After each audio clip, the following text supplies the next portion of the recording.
H.P. Lovecraft, The Shadow Out of Time, narrated by Gary Appleton. 1.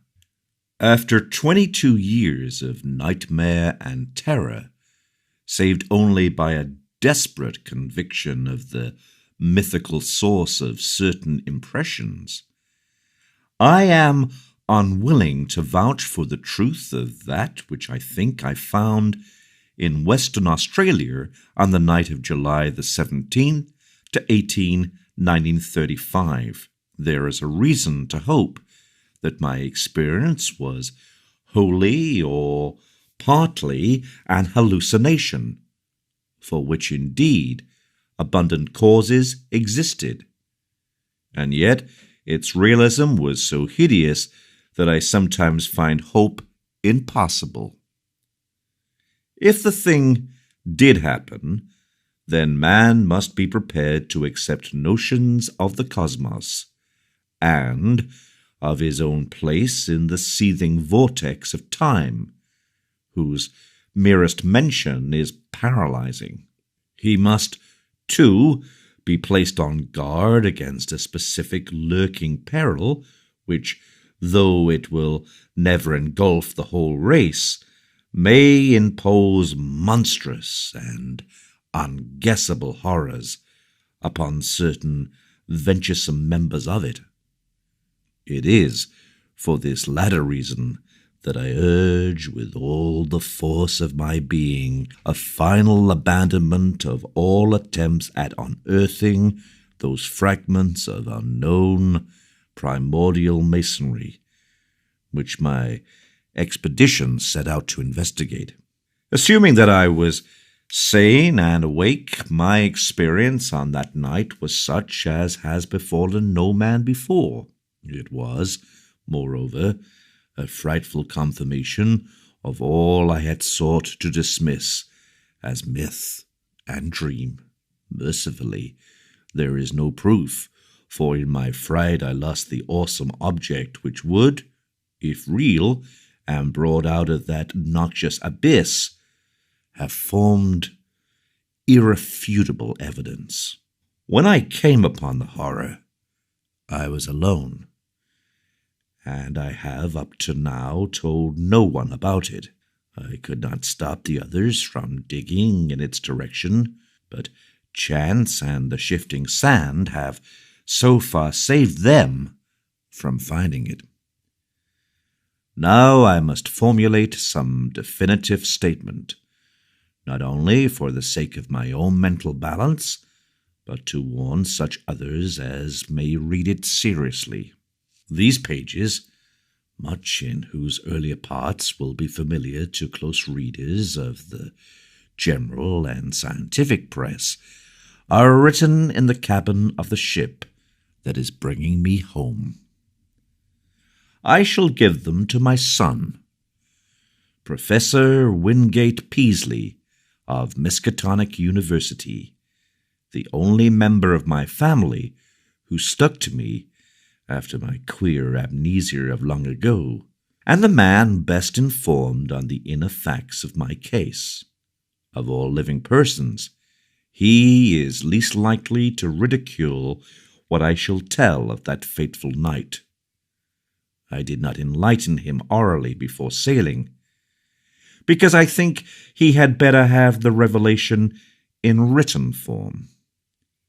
Reading and rereading at leisure will leave him a more convincing picture than my confused tongue could hope to convey. He can do as he thinks best with this account, shewing it, with suitable comment, to any quarters where it will be likely to accomplish good. It is for the sake of such readers as are unfamiliar with the early phases of my case that I am prefacing the revelation itself with a fairly ample summary of its background. My name is Nathaniel Wingate Peaslee, and those who recall the newspaper tales of a generation back, or the letters and articles in psychological journals 6 or 7 years ago, will know who and what I am. The press was filled with the details of my strange amnesia in 1908 to 13, and much was made of the traditions of horror, madness, and witchcraft which lurk behind the ancient Massachusetts town, then and now forming my place of residence. Yet I would have it known that there is nothing whatever of the mad or sinister in my hereditary and early life. This is a highly important fact in view of the shadow which fell so suddenly upon me from outside sources. It may be that centuries of dark brooding had given to crumbling, whisper-haunted Arkham a peculiar vulnerability as regards such shadows, though even this seems doubtful in the light of those other cases which I later came to study. But the chief point is that my own ancestry and background are altogether normal. What came from somewhere else, where I even now hesitate to assert in plain words. I am the son of Jonathan and Hannah Wingate Peasley, both of wholesome old Haverhill stock. I was born and reared in Haverhill at the old homestead in Boardman Street near Golden Hill. I did not go to Arkham till I entered Miskatonic University at the age of 18. That was in 1889. After my graduation, I studied economics at Harvard and came back to Miskatonic as instructor of political economy in 1895. For 13 years more, my life ran smoothly and happily. I married Alice Kezar of Haverhill in 1896, and my 3 children, Robert K. Wingate and Hannah, were born in 1898, 1900, and 1903, respectively. In 1898, I became an associate professor, and in 1902, a full professor. At no time had I the least interest in either occultism or abnormal psychology. It was on Thursday, May 14, 1908, that the queer amnesia came.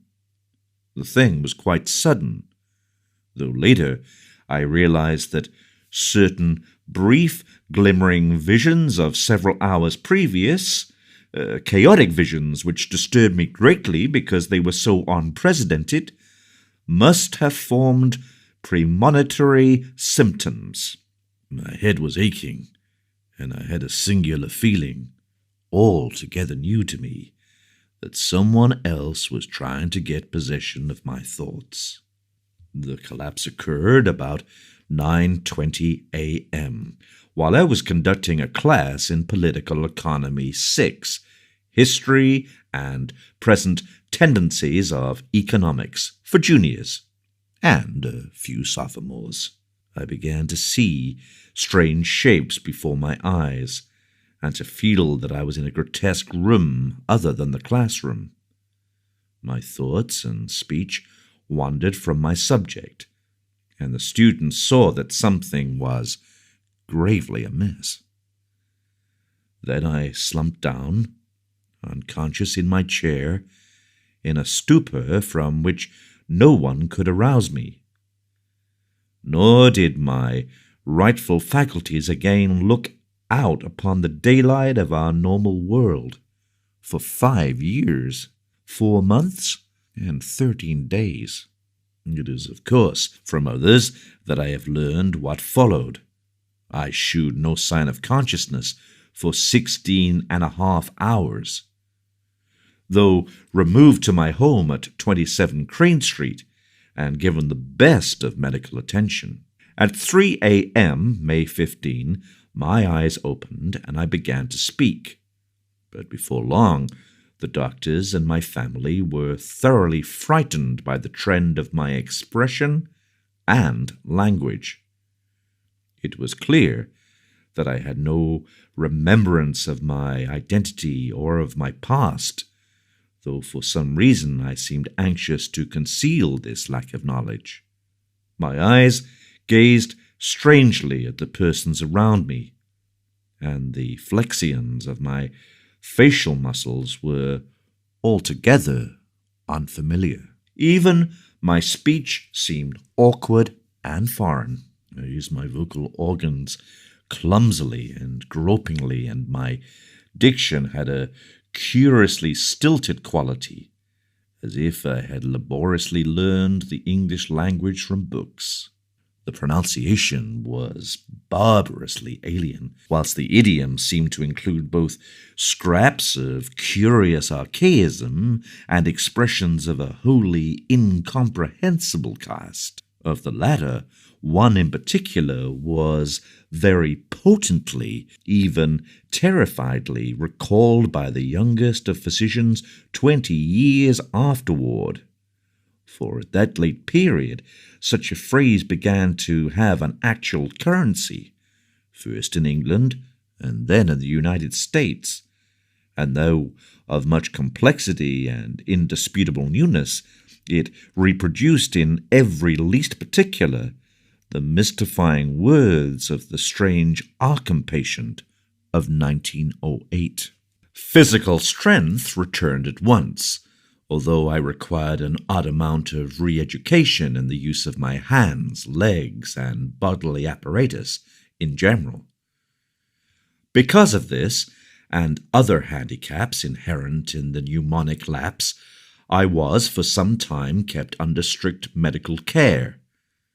When I saw that my attempts to conceal the lapse had failed, I admitted it openly, and became eager for information of all sorts. Indeed, it seemed to the doctors that I had lost interest in my proper personality as soon as I found the case of amnesia accepted as a natural thing. They noticed that my chief efforts were to master certain points in history, science, art, language, and folklore, some of them tremendously abstruse, and some childishly simple, which remained, very oddly, in many cases, outside my consciousness. At the same time, they noticed that I had an inexplicable command of many almost unknown sorts of knowledge, a command which I seemed to wish to hide rather than display. I would inadvertently refer with casual assurance to specific events in dim ages, outside the range of accepted history, passing off such references as a jest when I saw the surprise they created. And I had a way of speaking of the future which 2 or 3 times caused actual fright. These uncanny flashes soon ceased to appear, though some observers laid their vanishment more to a certain furtive caution on my part than to any warning of the strange knowledge behind them. Indeed, I seemed anomalously avid to absorb the speech, customs, and perspectives of the age around me, as if I were a studious traveller from a far, foreign land. As soon as permitted, I haunted the college library at all hours, and shortly began to arrange for those odd travels and special courses at American and European universities which evoked so much comment during the next few years. I did not at any time suffer from a lack of learned contacts, for my case had a mild celebrity among the psychologists of the period. I was lectured upon as a typical example of secondary personality, even though I seemed to puzzle the lecturers now and then with some bizarre symptom or some queer trace of carefully veiled mockery. Of real friendliness, however, I encountered little. Something in my aspect and speech seemed to excite vague fears and aversions in everyone I met, as if I were a being infinitely removed from all that is normal and healthful. This idea of a black, hidden horror connected with incalculable gulfs of some sort of distance was oddly widespread and persistent. My own family formed no exception. From the moment of my strange waking, my wife had regarded me with extreme horror and loathing, vowing that I was some utter alien usurping the body of her husband. In 1910, she obtained a legal divorce, nor would she ever consent to see me even after my return to normalcy in 1913. These feelings were shared by my eldest son and my small daughter, neither of whom I have ever seen since. Only my second son, Wingate, seemed able to conquer the terror and repulsion which my change aroused. He indeed felt that I was a stranger, but though only 8 years old, held fast to a faith that my proper self would return. When it did return, he sought me out, and the courts gave me his custody. In succeeding years, he helped me with the studies to which I was driven, and today, at 35, he is a professor of psychology at Miskatonic. But I do not wonder at the horror I caused, for certainly the mind, voice, and facial expressions of the being that awaked on May 15, 1908, were not those of Nathaniel Wingate Peasley. I will not attempt to tell much of my life from 1908 to 1913, since readers may glean all the outward essentials, as I largely had to do from files of old newspapers and scientific journals. I was given charge of my funds, and spent them slowly and, on the whole, wisely in travel and in study at various centers of learning. My travels, however, were singular in the extreme, involving long visits to remote and desolate places. In 1909, I spent a month in the Himalayas, and in 1911 aroused much attention through a camel trip into the unknown deserts of Arabia. What happened on those journeys I have never been able to learn. During the summer of 1912, I chartered a ship and sailed in the Arctic north of Spitsbergen, afterward showing signs of disappointment. Later in that year, I spent weeks alone, beyond the limits of previous or subsequent exploration, in the vast limestone cavern system of Western Virginia. Black labyrinths so complex that no retracing of my steps could even be considered. My sojourns at the universities were marked by abnormally rapid assimilation, as if the secondary personality had an intelligence enormously superior to my own. I have found also that my rate of reading and solitary study was phenomenal. I could master every detail of a book merely by glancing over it as fast as I could turn the leaves, while my skills at interpreting complex figures in an instant was veritably awesome. At times there appeared almost ugly reports of my power to influence the thoughts and acts of others, though I seem to have taken care to minimize displays of this faculty. Other ugly reports concerned my intimacy with leaders of occultist groups and scholars suspected of connection with nameless bands of abhorrent elder world hierophants. These rumors, though never proved at the time, were doubtless stimulated by the known tenor of some of my reading, for the consultation of rare books at libraries cannot be effected secretly.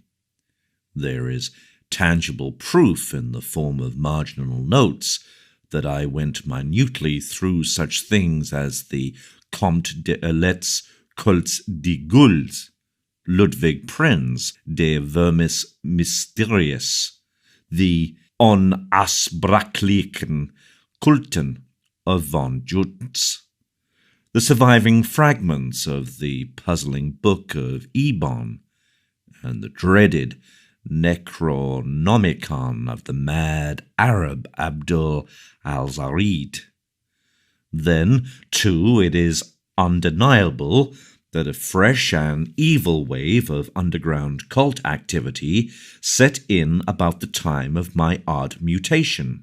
In the summer of 1913, I began to display signs of ennui and flagging interest, and to hint to various associates that a change might soon be expected in me. I spoke of returning memories of my earlier life, though most auditors judged me insincere, since all the recollections I gave were casual and such as might have been learned from my old private papers. About the middle of August, I returned to Arkham and reopened my long-closed house in Crane Street. Here I installed a mechanism of the most curious aspect, constructed piecemeal by different makers of scientific apparatus in Europe and America, and guarded carefully from the sight of anyone intelligent enough to analyze it. Those who did see it, a workman, a servant, and the new housekeeper, say that it was a queer mixture of rods, wheels, and mirrors, though only about 2 feet tall, 1 foot wide, and 1 foot thick. The central mirror was circular and convex. All this is borne out by such makers of parts as can be located. On the evening of Friday, September 26, I dismissed the housekeeper and the maid till noon of the next day. Lights burned in the house till late, and a lean, dark, curiously foreign-looking man called in an automobile. It was about 1 a.m. that the lights were last seen. At 2:15 a.m., a policeman observed the place in darkness, but with the stranger's motor still at the curb. By 4 o'clock, the motor was certainly gone. It was at 6 that a hesitant, foreign voice on the telephone asked Dr. Wilson to call at my house and bring me out of a peculiar faint.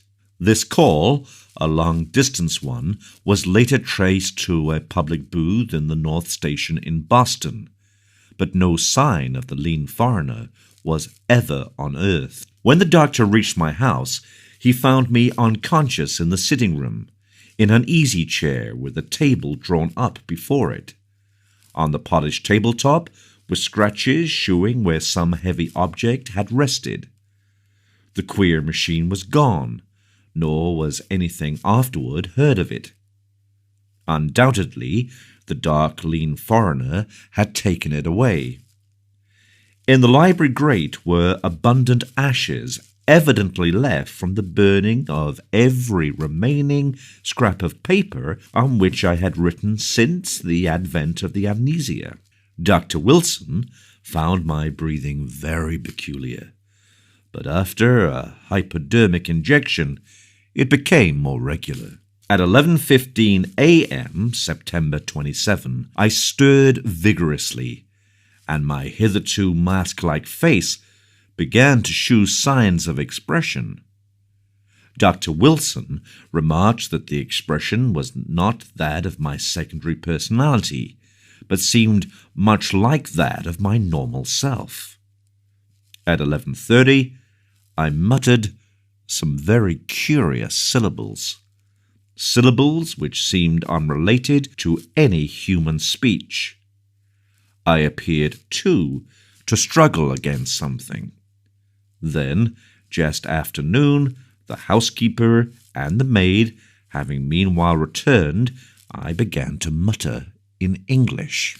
Of the orthodox economists of that period, Jevons typifies the prevailing trend towards scientific correlation. His attempt to link the commercial cycle of prosperity and the depression with the physical cycle of the solar spot forms perhaps the apex of... Nathaniel Wingate Peaslee had come back, a spirit in whose timescale it was still that Thursday morning in 1908, with the economics class gazing up at the battered desk on the platform. 2. My reabsorption into normal life was a painful and difficult process. The loss of over 5 years creates more complications than can be imagined. And in my case, there were countless matters to be adjusted. What I heard of my actions since 1908 astonished and disturbed me, but I tried to view the matter as philosophically as I could. At last regaining custody of my second son, Wingate, I settled down with him in the Crane Street house and endeavored to resume teaching, my old professorship having been kindly offered me by the college. I began work with the February 1914 term and kept at it just a year. By that time I realized how badly my experience had shaken me. Though perfectly sane, I hoped, and with no flaw in my original personality, I had not the nervous energy of the old days. Vague dreams and queer ideas continually haunted me, and when the outbreak of the World War turned my mind to history, I found myself thinking of periods and events in the oddest possible fashion. My conception of time, my ability to distinguish between consecutiveness and simultaneousness, seemed subtly disordered, so that I formed chimerical notions about living in one age and casting one's mind all over eternity for knowledge of past and future ages. The war gave me strange impressions of remembering, some of its far-off consequences, as if I knew how it was coming out and could look back upon it in the light of future information. All such quasi-memories were attended with much pain and with a feeling that some artificial psychological barrier was set against them. When I diffidently hinted to others about my impressions, I met with varied responses. Some persons looked uncomfortably at me, but men in the mathematics department spoke of new developments in those theories of relativities, then discussed only in learned circles, which were later to become so famous. Dr. Albert Einstein, they said, was rapidly reducing time to the status of a mere dimension. But the dreams and disturbed feelings gained on me, so that I had to drop my regular work in 1915. Certain of the impressions were taking an annoying shape, giving me the persistent notion that my amnesia had formed some unholy sort of exchange, that the secondary personality had indeed been an intruding force from unknown regions, and that my own personality had suffered displacement. Thus I was driven to vague and frightful speculations concerning the whereabouts of my true self during the years that another had held my body. The curious knowledge and strange conduct of my body's late tenant troubled me more and more as I learned further details from persons, papers, and magazines. Queerness that had baffled others seemed to harmonize terribly with some background of black knowledge which festered in the chasms of my subconscious. I began to search feverishly for every scrap of information bearing on the studies and travels of that other one during the dark years. Not all my troubles were as semi-abstract as this. There were the dreams, and these seemed to grow in vividness and concreteness. Knowing how most would regard them, I seldom mentioned them to anyone, but my son or certain trusted psychologists. But eventually I commenced a scientific study of other cases in order to see how typical or non-typical such visions might be among amnesia victims. My results, aided by psychologists, historians, anthropologists, and mental specialists of wide experience, and by a study that included all records of split personalities, from the days of demonic possession legends to the medically realistic present, at first bothered me more than they consoled me. I soon found that my dreams had indeed no counterpart in the overwhelming bulk of true amnesia cases. There remained, however, a tiny residue of accounts which for years baffled and shocked me with their parallelism to my own experience. Some of them were bits of ancient folklore. Others were case histories in the annals of medicine. One or two were anecdotes obscurely buried in standard histories. It thus appeared that while my special kind of affliction was prodigiously rare, instances of it had occurred at long intervals ever since the beginning of man's annals. Some centuries might contain 1, 2, or 3 cases, others none, or at least none whose record survived. The essence was always the same. A person of keen thoughtfulness, seized with a strange secondary life and leading for a greater or lesser period an utterly alien existence, typified at first by vocal and bodily awkwardness, and later by a wholesale acquisition of scientific, historic, artistic, and anthropological knowledge, an acquisition carried on with feverish zest and with a wholly abnormal absorptive power. Then a sudden return of the rightful consciousness, intermittently plagued ever after with vague, unplaceable dreams, suggesting fragments of some hideous memory elaborately blotted out. And the close resemblance of those nightmares to my own, even in some of the smallest particulars, left no doubt in my mind of their significantly typical nature. 1 or 2 of the cases had an added ring of faint, blasphemous familiarity, as if I had heard of them before through some cosmic channel too morbid and frightful to contemplate. In 3 instances, there was specific mention of such an unknown machine as had been in my house before the second change. Another thing that cloudily worried me during my investigation was the somewhat greater frequency of cases where a brief, elusive glimpse of the typical nightmares was afforded to persons not visited with well-defined amnesia. These persons were largely of mediocre mind or less, some so primitive that they could scarcely be thought of as vehicles for abnormal scholarship and preternatural mental acquisitions.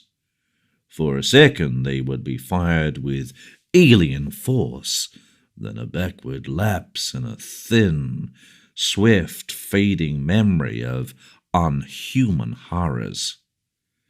There had been at least 3 such cases during the past half-century, one only 15 years before.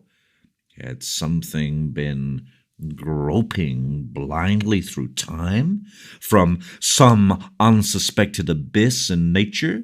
Were these faint cases monstrous, sinister experiments of a kind and authorship utterly beyond sane belief? Such were a few of the formless speculations of my weaker hours, fancies abetted by myths which my studies uncovered, for I could not doubt but that certain persistent legends of immemorial antiquity, apparently unknown to the victims and physicians, connected with recent amnesia cases, formed a striking and awesome elaboration of memory lapses such as mine. Of the nature of the dreams and impressions which were growing so clamorous, I still almost fear to speak. These seemed to savour of madness, and at times I believed I was indeed going mad. Was there a special type of delusion afflicting those who had suffered lapses of memory? Conceivably, the efforts of the subconscious mind to fill up a perplexing blank with pseudo-memories might give rise to strange imaginative vagaries. This, indeed, though an alternative folklore theory finally seemed to me more plausible, was the belief of many of the alienists who helped me in my search for parallel cases, and who shared my puzzlement at the exact resemblances sometimes discovered. They did not call the condition true insanity, but classed it rather among neurotic disorders. My course in trying to track it down and analyze it, instead of vainly seeking to dismiss or forget it, they heartily endorsed as especially valued the advice of such physicians as had studied me during my possession by the other personality. My first disturbances were not visual at all, but concerned the more abstract matters which I have mentioned. There was, too, a feeling of profound and inexplicable horror concerning myself. I developed a queer fear of seeing my own form, as if my eyes would find it something utterly alien and inconceivably abhorrent.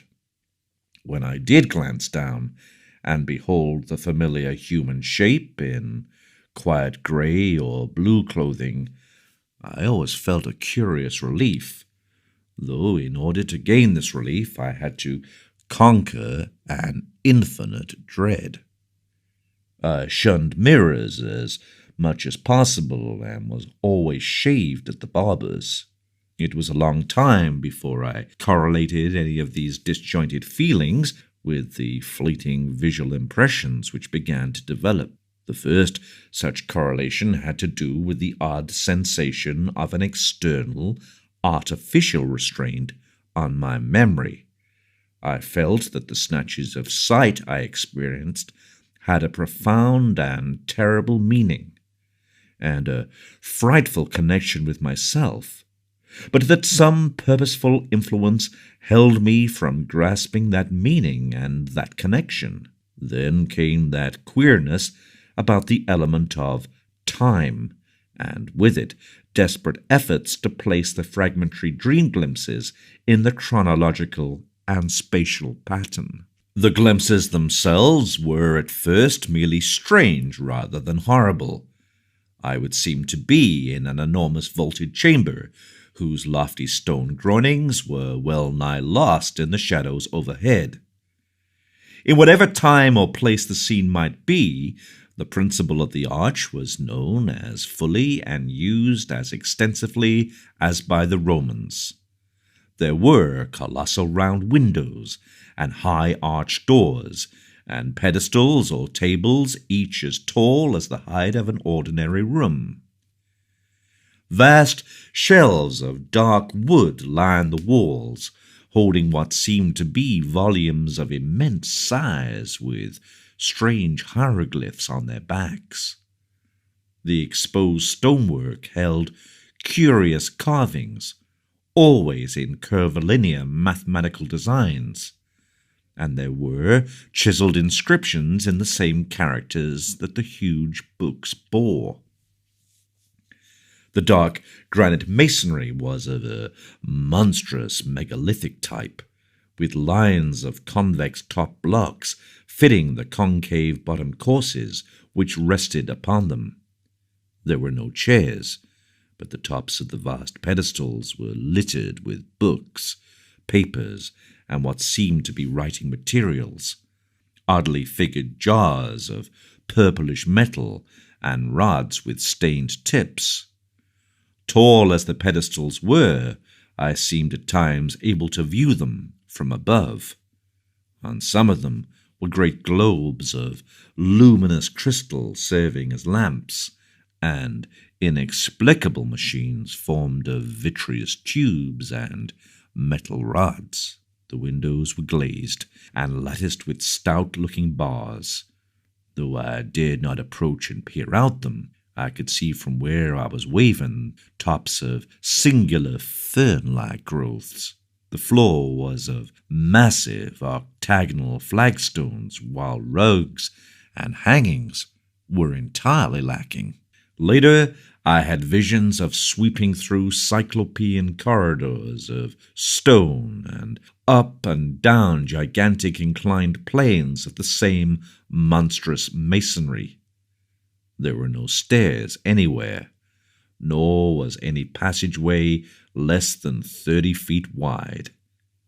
Some of the structures through which I floated must have towered into sky for thousands of feet. There were multiple levels of black vaults below, and never-opened trapdoors, sealed down with metal bands and holding dim suggestions of some special peril. I seemed to be a prisoner, and horror hung broodingly over everything I saw.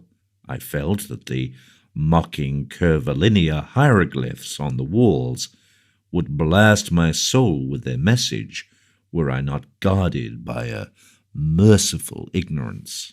Still later, my dreams including vistas from the great round windows and from the Titanic flat roof, with its curious gardens, wide barren area, and high scalloped parapet of stone, to which the topmost of the inclined planes led. There were almost endless leagues of giant buildings, each in its garden, and ranged along paved roads fully 200 feet wide. They differed greatly in aspect, but few were less than 500 feet square or 1,000 feet high.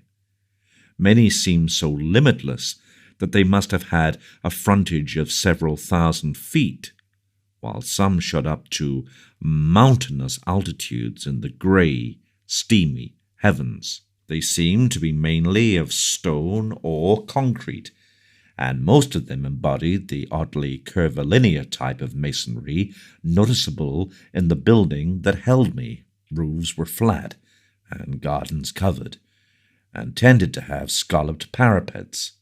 Sometimes there were terraces and higher levels, and wide clear spaces amidst the gardens. The great roads held hints of motion, but in the earlier visions I could not resolve this impression into details.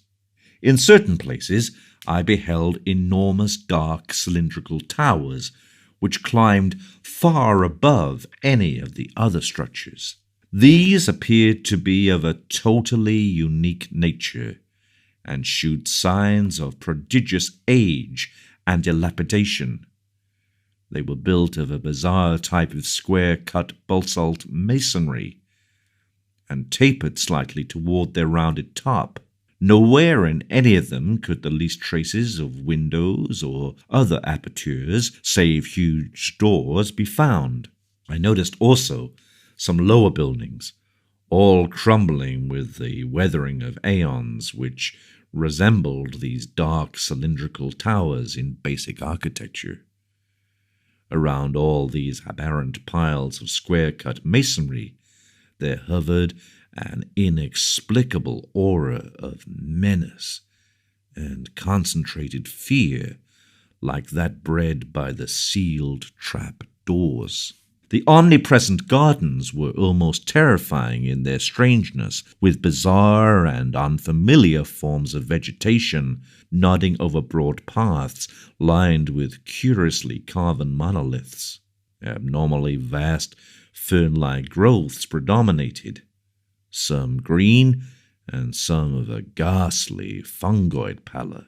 Among them rose great spectral things resembling calamites, whose bamboo-like trunks towered to fabulous heights. Then there were tufted forms like fabulous cycads, and grotesque dark green shrubs and trees of coniferous aspect. Flowers were small, colourless, and unrecognizable, blooming in geometrical beds and at large among the greenery. In a few of the terrace and rooftop gardens were larger and more vivid blossoms of almost offensive contours, and seemed to suggest artificial breeding. Fungi of inconceivable size, outlines, and colors speckled the scene in patterns bespeaking some unknown but well-established horticultural tradition. In the larger gardens on the grounds there seemed to be some attempt to preserve the irregularities of nature, but on the roofs there was more selectiveness and more evidences of the topiary art. The skies were almost always moist and cloudy, and sometimes I would seem to witness tremendous rains. Once in a while, though, there would be glimpses of the sun, which looked abnormally large, and of the moon, whose markings held a touch of difference from the normal that I could never quite fathom when, very rarely, the night sky was clear to any extent. I beheld constellations which were nearly beyond recognition. Known outlines were sometimes approximated, but seldom duplicated, and from the position of the few groups I could recognize, I felt I must be in the Earth's southern hemisphere, near the Tropic of Capricorn. The far horizon was always steamy and indistinct, but I could see that great jungles of unknown tree ferns, calamites, lepidendra, and sigillaria lay outside the city, their fantastic frondage waving mockingly in the shifting vapors. Now and then there would be suggestions of motion in the sky, but these my early visions never resolved.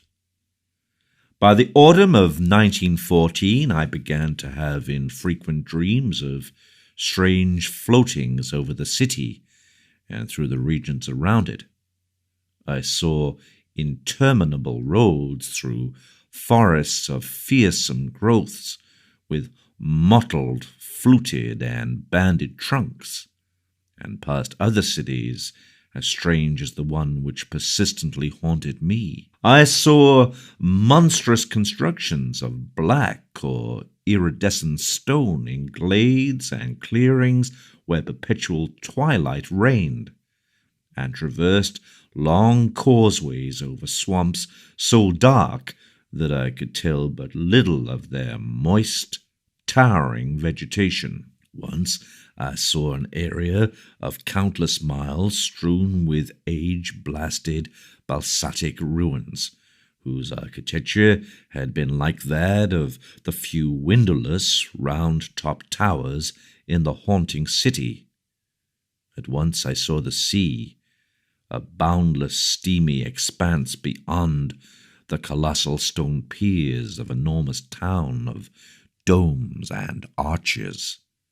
Great shapeless suggestions of shadow moved over it, and here and there its surface was vexed with anomalous sproutings. 3.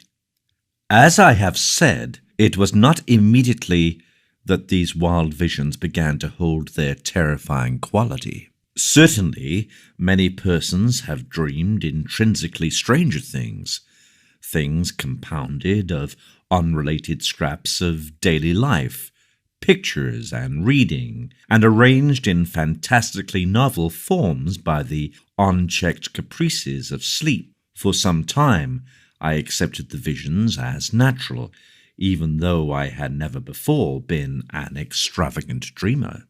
Many of the vague anomalies, I argued, must have come from trivial sources too numerous to track down, while others seemed to reflect a common textbook knowledge of the plants and other conditions of the primitive world of 150 million years ago.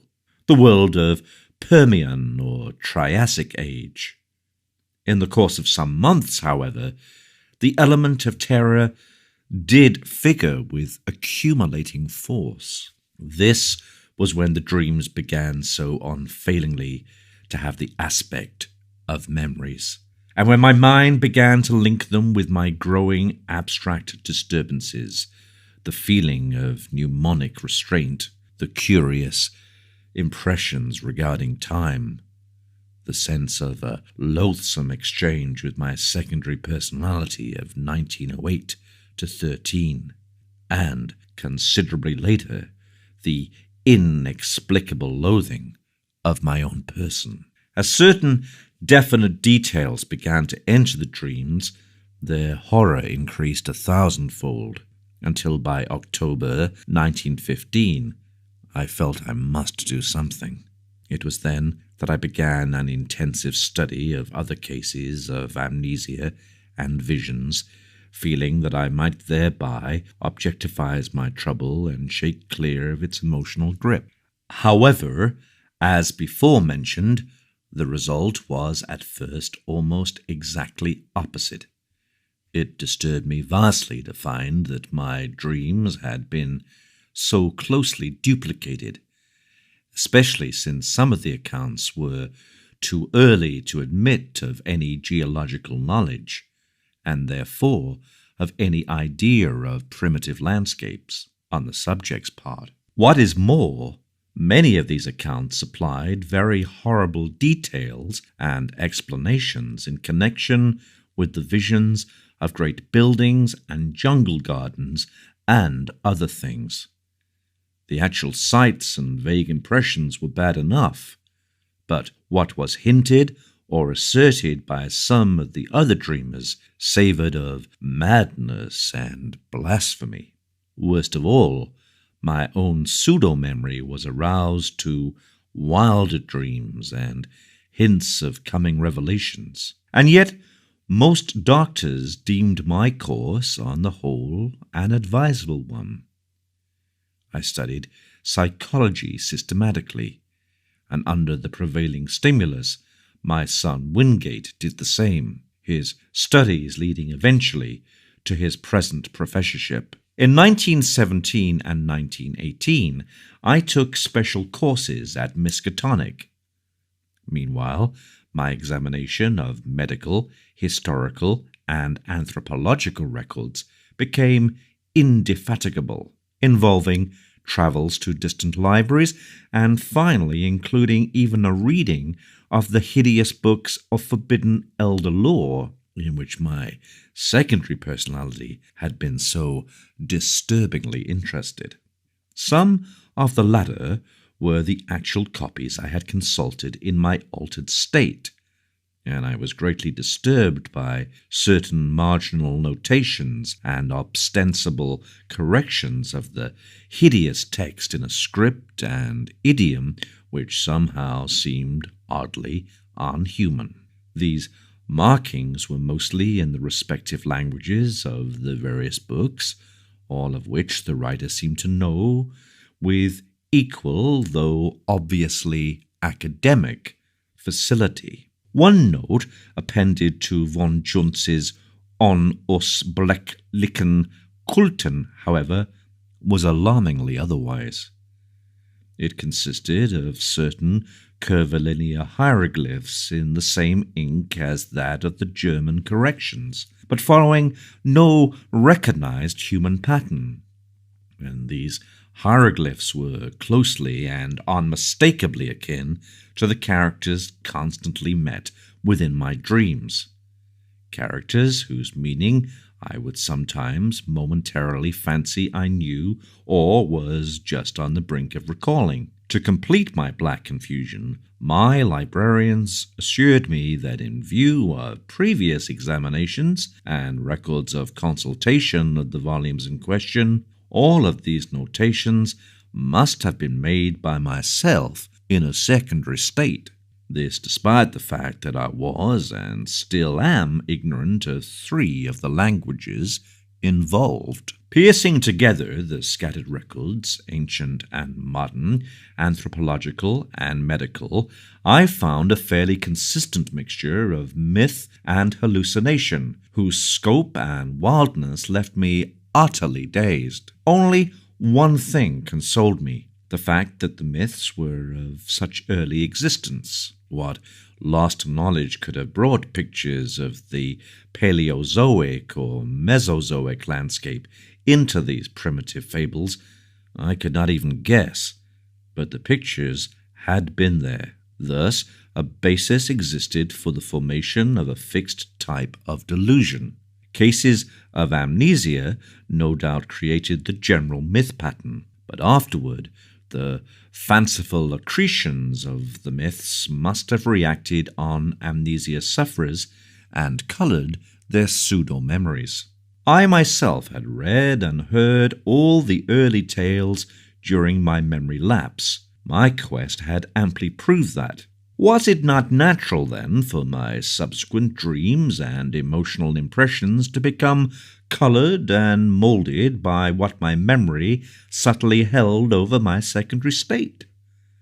A few of the myths had significant connections with other cloudy legends of the pre-human world, especially those Hindu tales involving stupefying gulfs of time and forming part of the lore of modern theosophists. Primal myth and modern delusion joined in their assumption that mankind is only one, perhaps the least, of the highly evolved and dominant races of this planet's long and largely unknown career. Things of inconceivable shape, they had implied, had reared towers to the sky and delved into every secret of nature before the first amphibian forebear of man had crawled out of the hot sea 300 million years ago.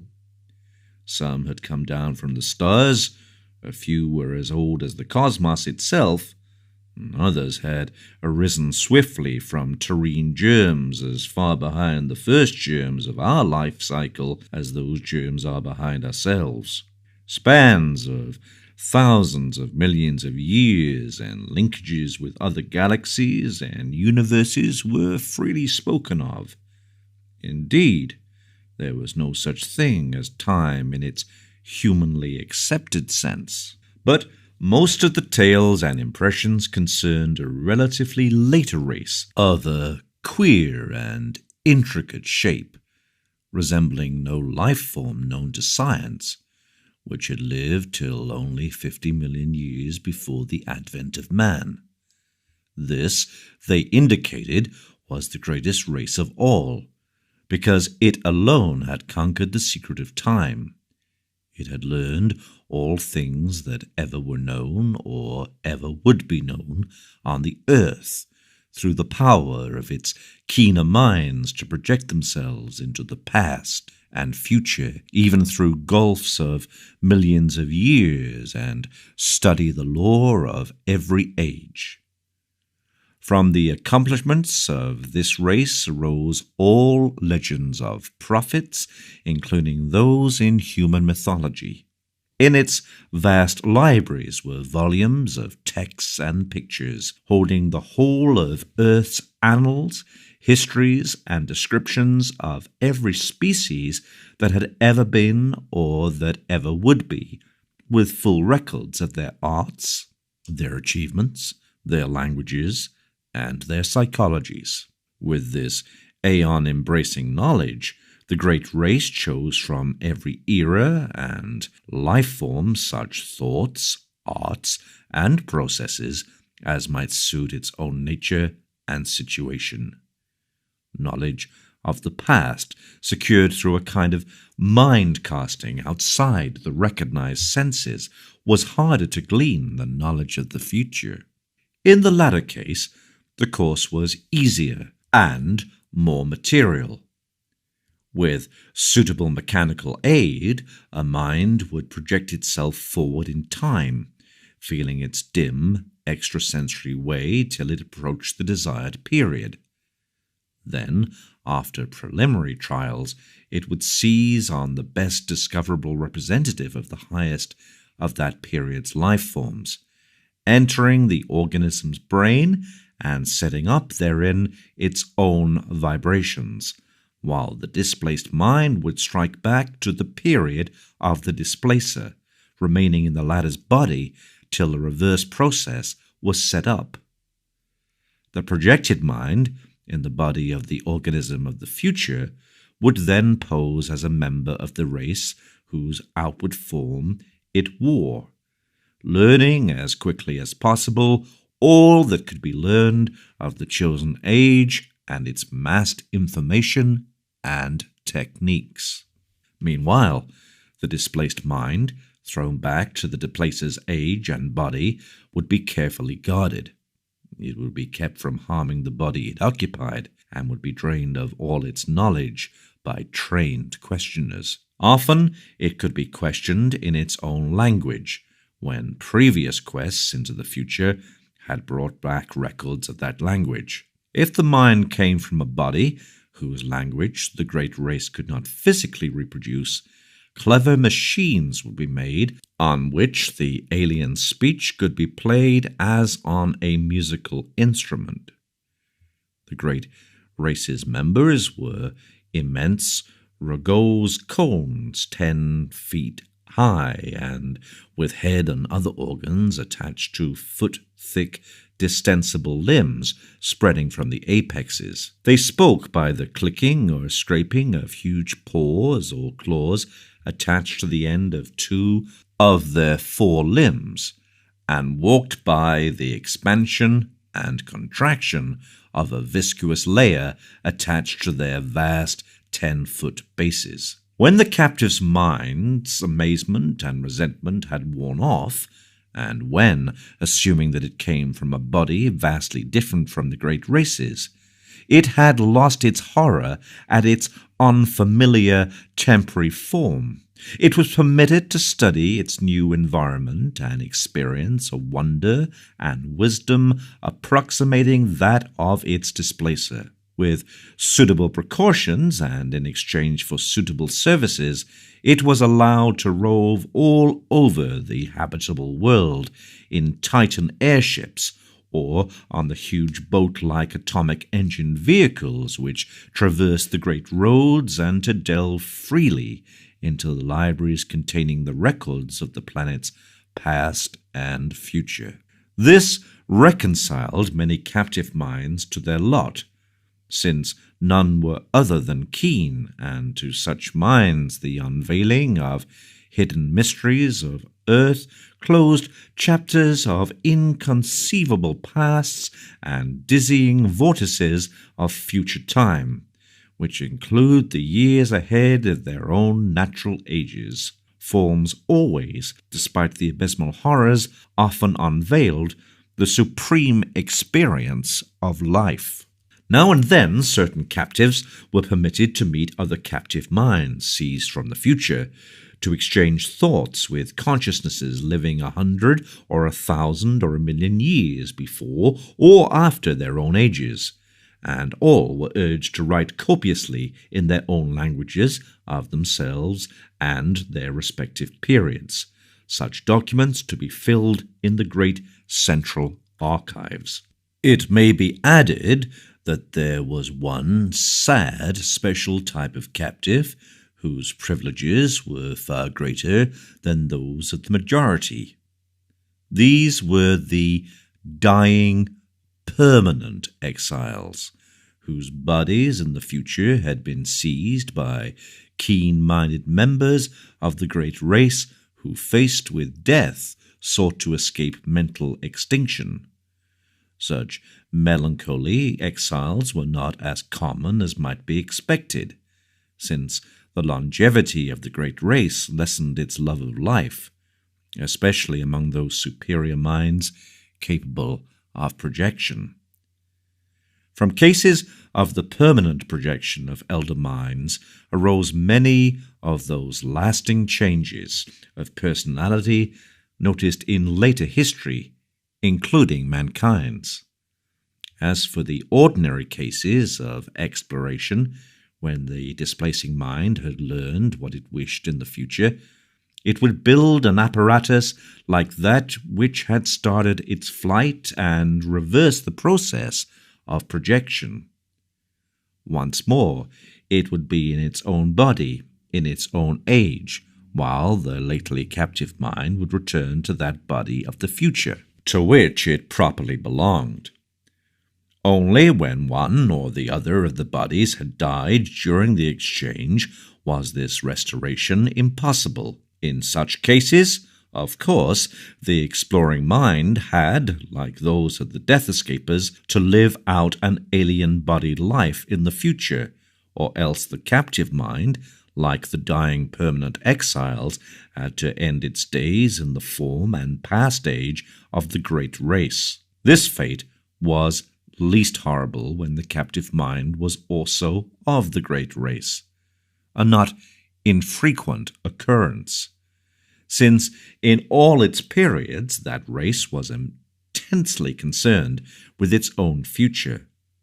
The number of dying permanent exiles of the great race was very slight, largely because of the tremendous penalties attached to displacements of future great race minds by the moribund.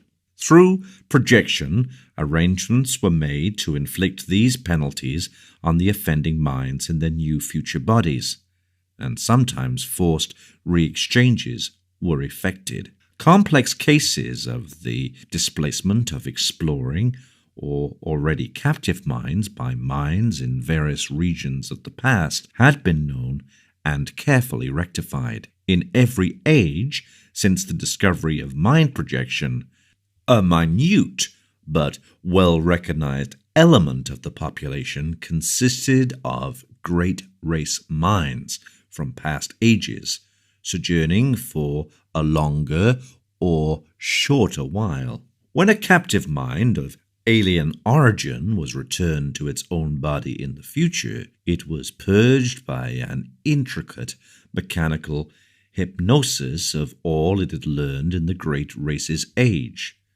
This because of certain troublesome consequences inherent in the general carrying forward of knowledge in large quantities. The few existing instances of clear transmission had caused, and would cause at known future times, great disasters. And it was largely in consequence of two cases of the kind, said the old myths, that mankind had learned what it had concerning the great race. Of all things surviving physically and directly from that aeon-distant world, there remained only certain ruins of great stones in far places and under the sea, and parts of the text of the frightful narcotic manuscripts. Thus the returning mind reached its own age with only the faintest and most fragmentary visions of what it had undergone since its seizure. All memories that could be eradicated were eradicated, so that in most cases only a dream-shadowed blank stretched back to the time of the first exchange. Some minds recalled more than others, and the chance joining of memories had at rare times brought hints of the forbidden past to future ages. There probably never was a time when groups or cults did not secretly cherish certain of these hints. In the Necronomicon, the presence of such a cult among human beings was suggested, a cult that sometimes gave aid to minds voyaging down the aeons from the days of the great race. And meanwhile, the great race itself waxed well nigh omniscient and turned to the task of setting up exchanges with the minds of other planets and of exploring their pasts and futures. It sought likewise to fathom the past years and origin of that black aeon-dead orb in far space, whence its own mental heritage had come, for the mind of the great race was older than its bodily form. The beings of a dying elder world, wise with the ultimate secrets, had looked ahead for a new world and species wherein they might have long life, and had sent their minds en masse into that future race best adapted to house them, the cone-shaped things that peopled our earth 1 billion years ago. Thus the great race came to be, while the myriad minds sent backwards were left to die in the horror of strange shapes. Later, the race would again face death, yet would live through another forward migration of its best minds into the bodies of others who had a longer physical span ahead of them. Such was the background of intertwined legend and hallucination. When, around 1920, I had my researches in coherent shape, I felt a slight lessening of the tension which their earlier stages had increased. After all, and in spite of the fancies prompted by blind emotions, were not most of my phenomena readily explainable? Any chance might have turned my mind to dark studies during the amnesia, and then I read the forbidden legends and met the members of ancient and ill-regarded cults that plainly supplied the material for the dreams and disturbed feelings which came after the return of memory. As for the marginal notes in dream hieroglyphs and languages unknown to me, but laid at my door by librarians, I might easily have picked up a smattering of the tongues during my secondary state, while the hieroglyphs were doubtless coined by my fancy from descriptions in old legends, and afterward woven into my dreams. I tried to verify certain points through conversation with known cult leaders, but never succeeded in establishing the right connections. At times, the parallelism of so many cases in so many distant ages continued to worry me as it had at first. But on the other hand, I reflected that the excitant folklore was undoubtedly more universal in the past than in the present. Probably all the other victims whose cases were like mine had had a long and familiar knowledge of the tales I had learned only when in my secondary state. When these victims had lost their memory, they had associated themselves with the creatures of their household myths. The fabulous invaders supposed to displace men's minds, and had thus embarked upon quests for knowledge which they thought they could take back to a fancied, non-human past. Then, when their memory returned, they reversed the associative process and thought of themselves as the former captive minds instead of as the displacers. Hence the dreams and pseudo-memories following the conventional myth pattern. Despite the seeming cumbrousness of these explanations, they came finally to supersede all others in my mind, largely because of the greater weaknesses of any rival theory, and a substantial number of eminent psychologists and anthropologists gradually agreed with me. The more I reflected, the more convincing did my reasoning seem, till in the end I had a really effective bulwark against the visions and impressions which still assailed me. Suppose I did see strange things at night. These were only what I had heard and read of.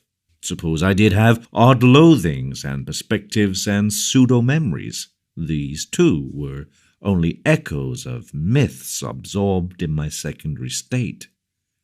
Nothing that I might dream, nothing that I might feel could be of any actual significance. Fortified by this philosophy, I greatly improved in nervous equilibrium, even though the visions, rather than the abstract impressions, steadily became more frequent and more disturbingly detailed.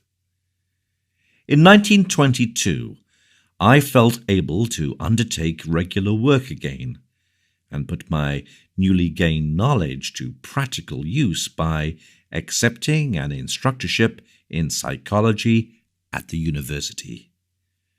My old chair of political economy had long been adequately filled, besides which methods of teaching economics had changed greatly since my heyday. My son was at this time just entering on the postgraduate studies leading to his present professorship, and we worked together a great deal. 4. I continued, however, to keep a careful record of the outre dreams which crowded upon me so thickly and vividly.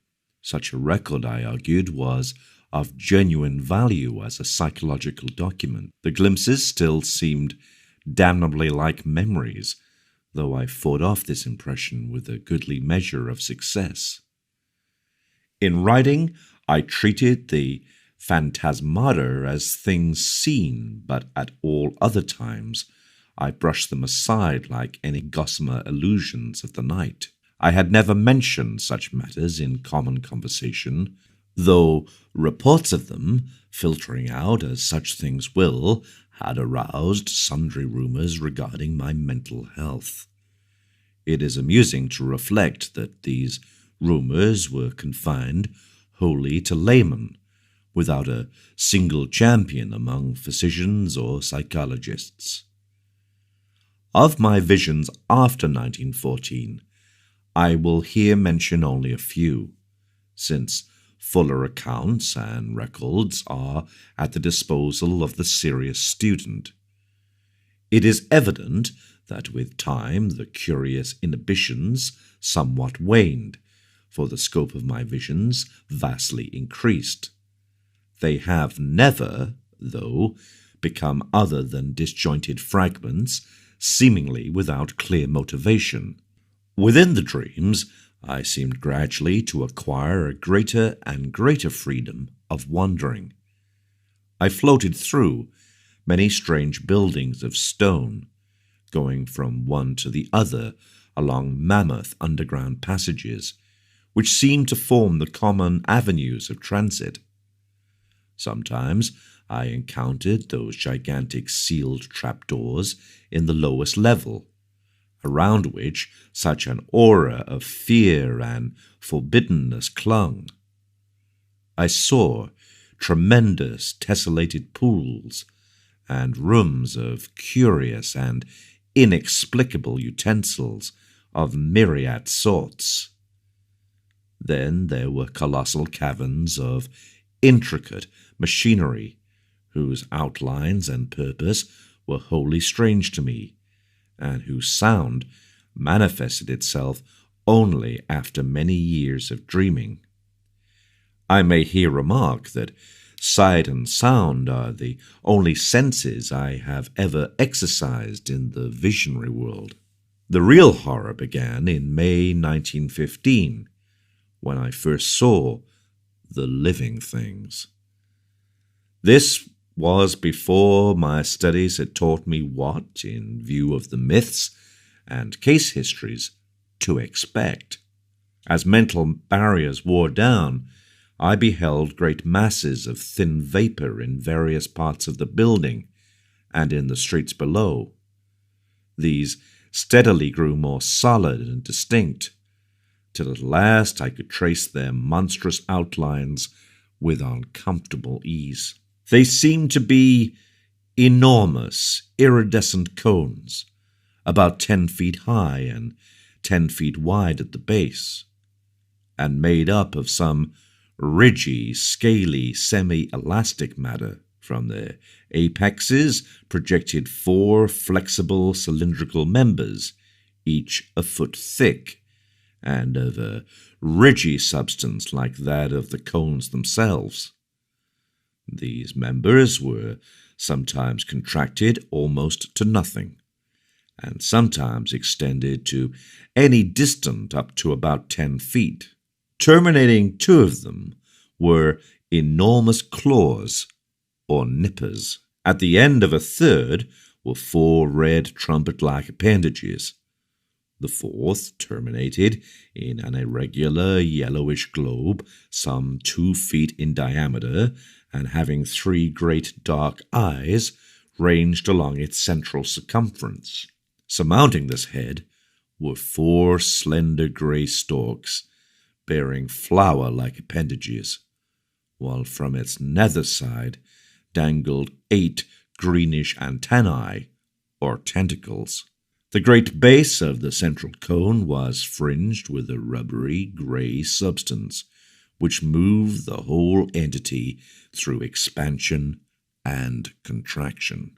Their actions, though harmless, horrified me even more than their appearance, for it is not wholesome to watch monstrous objects doing what one has known only human beings to do. These objects moved intelligently around the great rooms, getting books from the shelves and taking them to the great tables, or vice versa, and sometimes writing diligently with a pen-like rod gripped in the greenish head tentacles. The huge nippers were used in carrying books and in conversation speech, consisting of a kind of clicking and scraping. The objects had no clothing, but wore satchels or knapsacks suspended from the top of the conical trunk. They commonly carried their head and its supporting member at the level of the cone top, although it was frequently raised or lowered.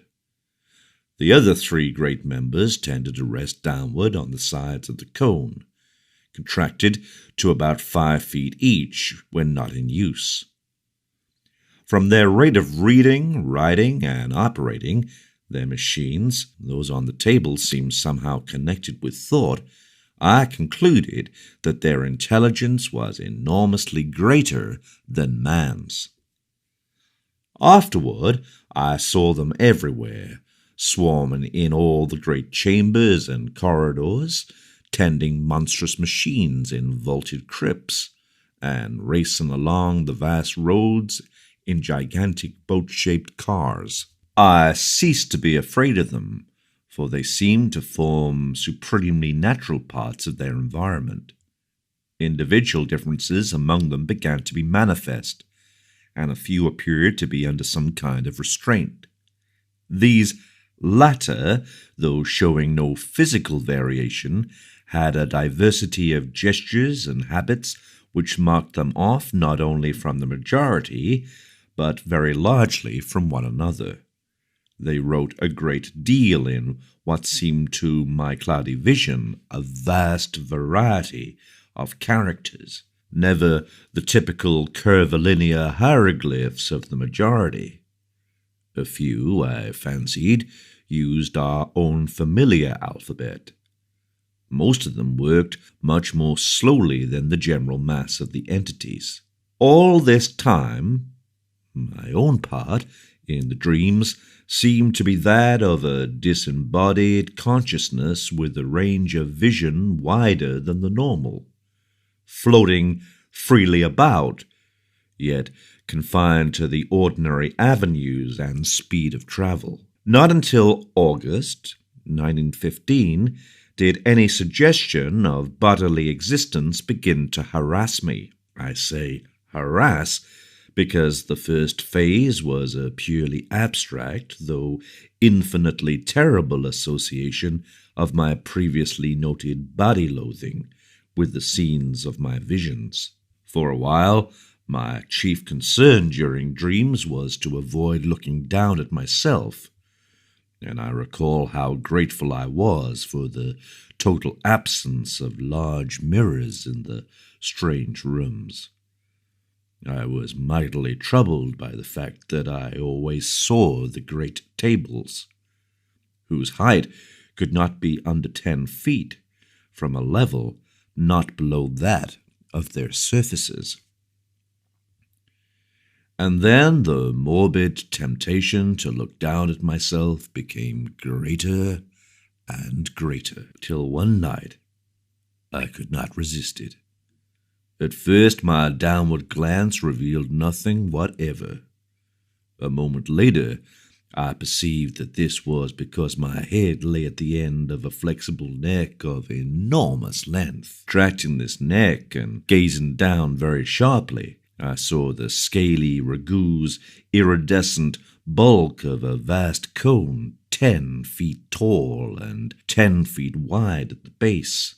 That was when I waked half of Arkham with my screaming as I plunged madly up from the abyss of sleep. Only after weeks of hideous repetition did I grow half reconciled to these visions of myself in monstrous form. In the dreams I now moved bodily among the other unknown entities, reading terrible books from the endless shelves and writing for hours at the great tables with a stylus managed by the green tentacles that hung down from my head. Snatches of what I read and wrote would linger in my memory. There were horrible annals of other worlds and other universes, and of stirrings of formless life outside of all universes. There were records of strange orders of beings which had peopled the world in forgotten pasts, and frightful chronicles of grotesque-bodied intelligences which would people it millions of years after the death of the last human being. And I learned of chapters in human history whose existence no scholar of today has ever suspected. Most of these writings were in the language of the hieroglyphs, which I studied in a queer way with the aid of droning machines, and which was evidently an agglutinative speech with root systems utterly unlike any found in human languages. The volumes were in other unknown tongues learned in the same queer way. Very few were languages I knew. Extremely clever pictures, both inserted in the records and forming separate collections, aided me immensely. And all the time I seemed to be settling down a history of my own age in English. On waking, I could recall only minute and meaningless scraps of the unknown tongues which my dream self had mastered, though whole phrases of the history stayed with me. I learned even before my awakened self had studied the parallel cases or the old myths from which the dreams doubtless sprang, that the entities around me were the world's greatest race, which had conquered time and had sent exploring minds into every age. I knew, too, that I had been snatched from my age while another used my body in that age, and that a few of the other strange forms housed similarly captured minds. I seemed to talk in some odd language of claw-clickings with exiled intellects from every corner of the solar system. There was a mind from the planet we know as Venus, which would live incalculable epochs to come, and one from an outer moon of Jupiter 6 million years in the past. Of earthly minds, there were some from the winged, star-headed, half-vegetable race of Paleogene, Antarctica, one from the reptile people of fabled Valusia, 3 from the furry pre-human Hyperborean worshippers of Sath-Hogua, 1 from the wholly abominable Cho-Chos, 2 from the arachnid denizens of Earth's last age, and 5 from the hardy Colopterus species immediately following mankind, to which the great race was some day to transfer its keenest minds en masse in the face of horrible peril, and several from different branches of humanity. I talked with the mind of Yang Lai, a philosopher from the cruel empire of San Chan, which is to come in A.D. 5000, with that of a general of the great-headed brown people who held South Africa in BC 50,000, with that of a 12th century Florentine monk named Bartolomeo Corsi, with that of a king of Lomar who had ruled that terrible polar land 100,000 years before the squat yellow Inutos came from the west to engulf it, with that of Nag-Soth, a magician of the Dark Conquerors of AD 16,000, with that of a Roman named Titus Sempronius Bellisus, who had been a quaestor in Sulla's time, with that of Caphenes, an Egyptian of the 14th dynasty, who told me the hideous secret of Nyarlathotep, with that of a priest of Atlantis' Middle Kingdom, with that of a Suffolk gentleman of Cromwell's day, James Woodville, with that of a court astronomer of pre-Inca Peru, with that of the Australian physicist Neville Kingston Brown, who will die in AD 2518, with that of an Archimage of vanished Ye in the Pacific, with that of Theodotides, a Greco-Bactrian official of BC 200, with that of an aged Frenchman of Louis XIII's time named Pierre-Louis Montmagny, with that of Cromyar, a Cimmerian chieftain of BC 15,000, and with so many others that my brain cannot hold the shocking secrets and dizzying marvels I learned from them. I awaked each morning in a fever, sometimes frantically trying to verify or discredit such information as fell within the range of modern human knowledge.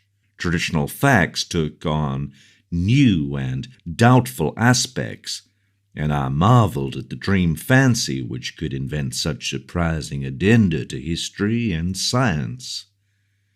I shivered at the mysteries the past may conceal, and trembled at the menaces the future may bring forth. What was hinted in the speech of post-human entities of the fate of mankind produced such an effect on me that I will not set it down here. After man there would be the mighty beetle civilization, the bodies of whose members the cream of the great race would seize when the monstrous doom overtook the elder world.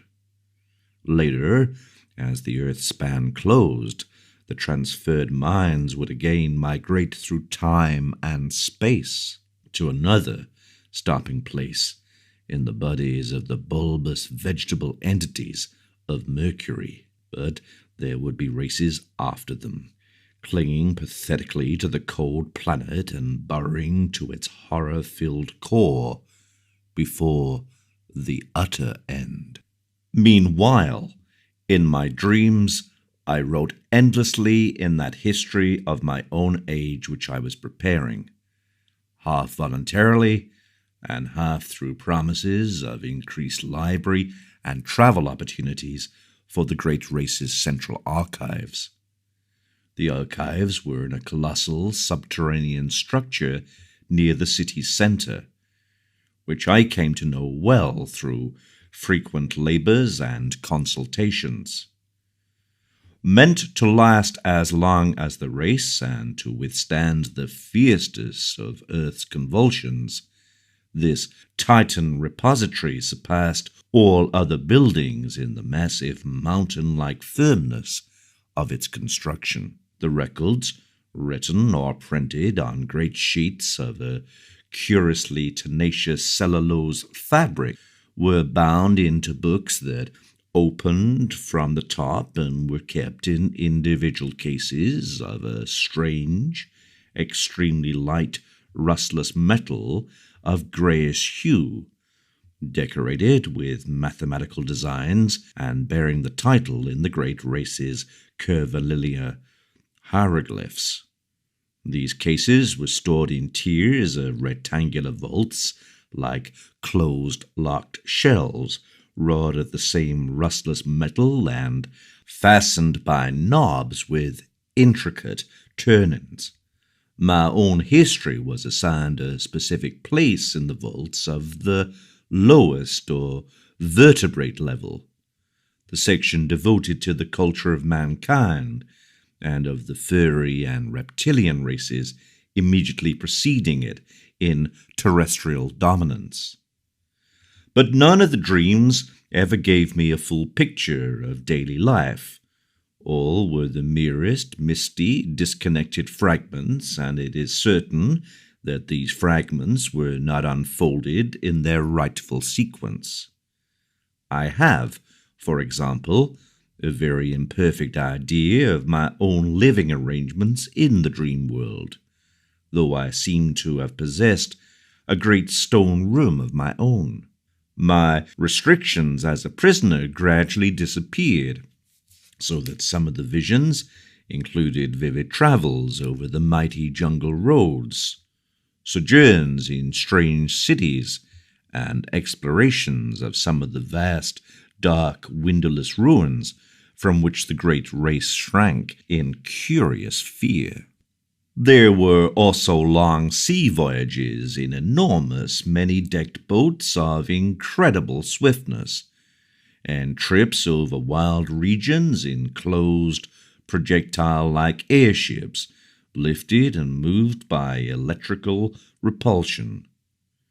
Beyond the wide, warm ocean were other cities of the great race, and on one far continent I saw the crude villages of the black-snouted, winged creatures who would evolve as a dominant stock after the great race had sent its foremost minds into the future to escape the creeping horror. Flatness and exuberant green life were always the keynote of the scene. Hills were low and sparse and usually displayed signs of volcanic forces. Of the animals I saw, I could write volumes. All were wild, for the great race's mechanized culture had long since done away with domestic beasts, while food was wholly vegetable or synthetic. Clumsy reptiles of great bulk floundered in steaming morasses, flooded in the heavy air, or spouted in the seas and lakes.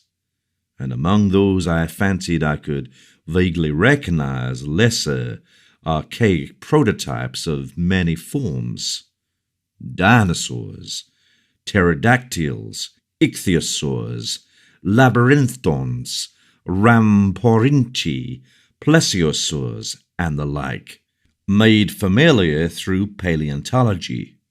Of birds or mammals there were none that I could discern. The ground and swamps were constantly alive with snakes, lizards, and crocodiles, while insects buzzed incessantly amidst the lush vegetation. And far out at sea, unspied and unknown monsters spouted mountainous columns of foam into the vaporous sky. Once I was taken under the ocean in a gigantic submarine vessel with searchlights, and glimpsed some living horrors of awesome magnitude.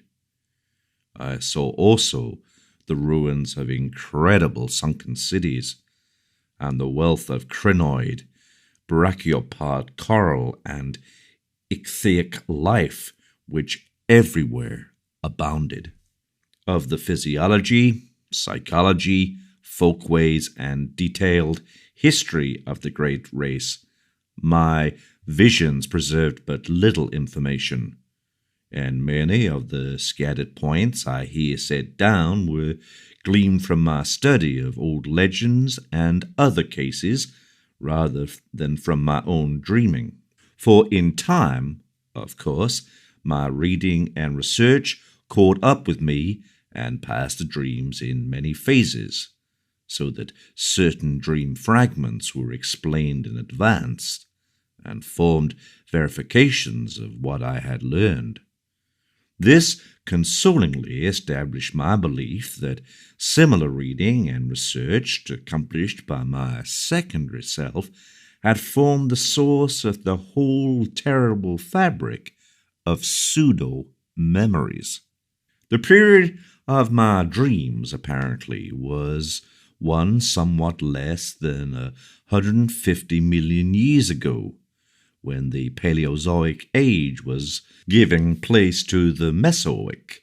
The bodies occupied by the great race represented no surviving or even scientifically known line of terrestrial evolution, but were of a peculiar, closely homogeneous, and highly specialized organic type, inclining as much to the vegetable as to the animal state. Cell action was of a unique sort, almost precluding fatigue and wholly eliminating the need of sleep. Nourishment, assimilated through the red trumpet-like appendages on one of the great flexible limbs, was always semi-fluid, and in many aspects wholly unlike the food of existing animals. The beings had but two of the senses which we recognize: sight and hearing, the latter accomplished through the flower-like appendages on the grey stalks above their heads, but of other and incomprehensible senses, not, however, well utilizable by alien captive minds inhabiting their bodies. They possessed many. Their three eyes were so situated as to give them a range of visions wider than the normal. Their blood was a sort of deep greenish ichor of great thickness. They had no sex, but reproduced through seeds or spores which clustered on their bases and could be developed only under water. Great shallow tanks were used for the growth of their young, which were, however, reared only in small numbers on account of the longevity of individuals, 4,000 or 5,000 years being the common lifespan. Markedly defective individuals were quietly disposed of as soon as their defects were noticed. Disease and the approach of death were, in the absence of a sense of touch or of physical pain, recognized by purely visual symptoms. The dead were incinerated with dignified ceremonies. Once in a while, as before mentioned, a keen mind would escape death by forward projection in time, but such cases were not numerous. When one did occur, the exiled mind from the future was treated with the utmost kindness till the dissolution of its unfamiliar tenement. The great race seemed to form a single, loosely knit nation or league, with major institutions in common, though there were 4 definite divisions. The political and economic system of each unit was a sort of fascistic socialism, with major resources rationally distributed and power delegated to a small governing body elected by the votes of all able to pass certain educational and psychological tests. Family organization was not overstressed, though ties among persons of common descent were recognized and the young were generally reared by their parents. Resemblances to human attitudes and institutions were, of course, most marked in those fields where, on the one hand, highly abstract elements were concerned, or where, on the other hand, there was a dominance of the basic, unspecialized urges common to all organic life. A few added likenesses came through conscious adoption as the great race probed the future and copied what it liked.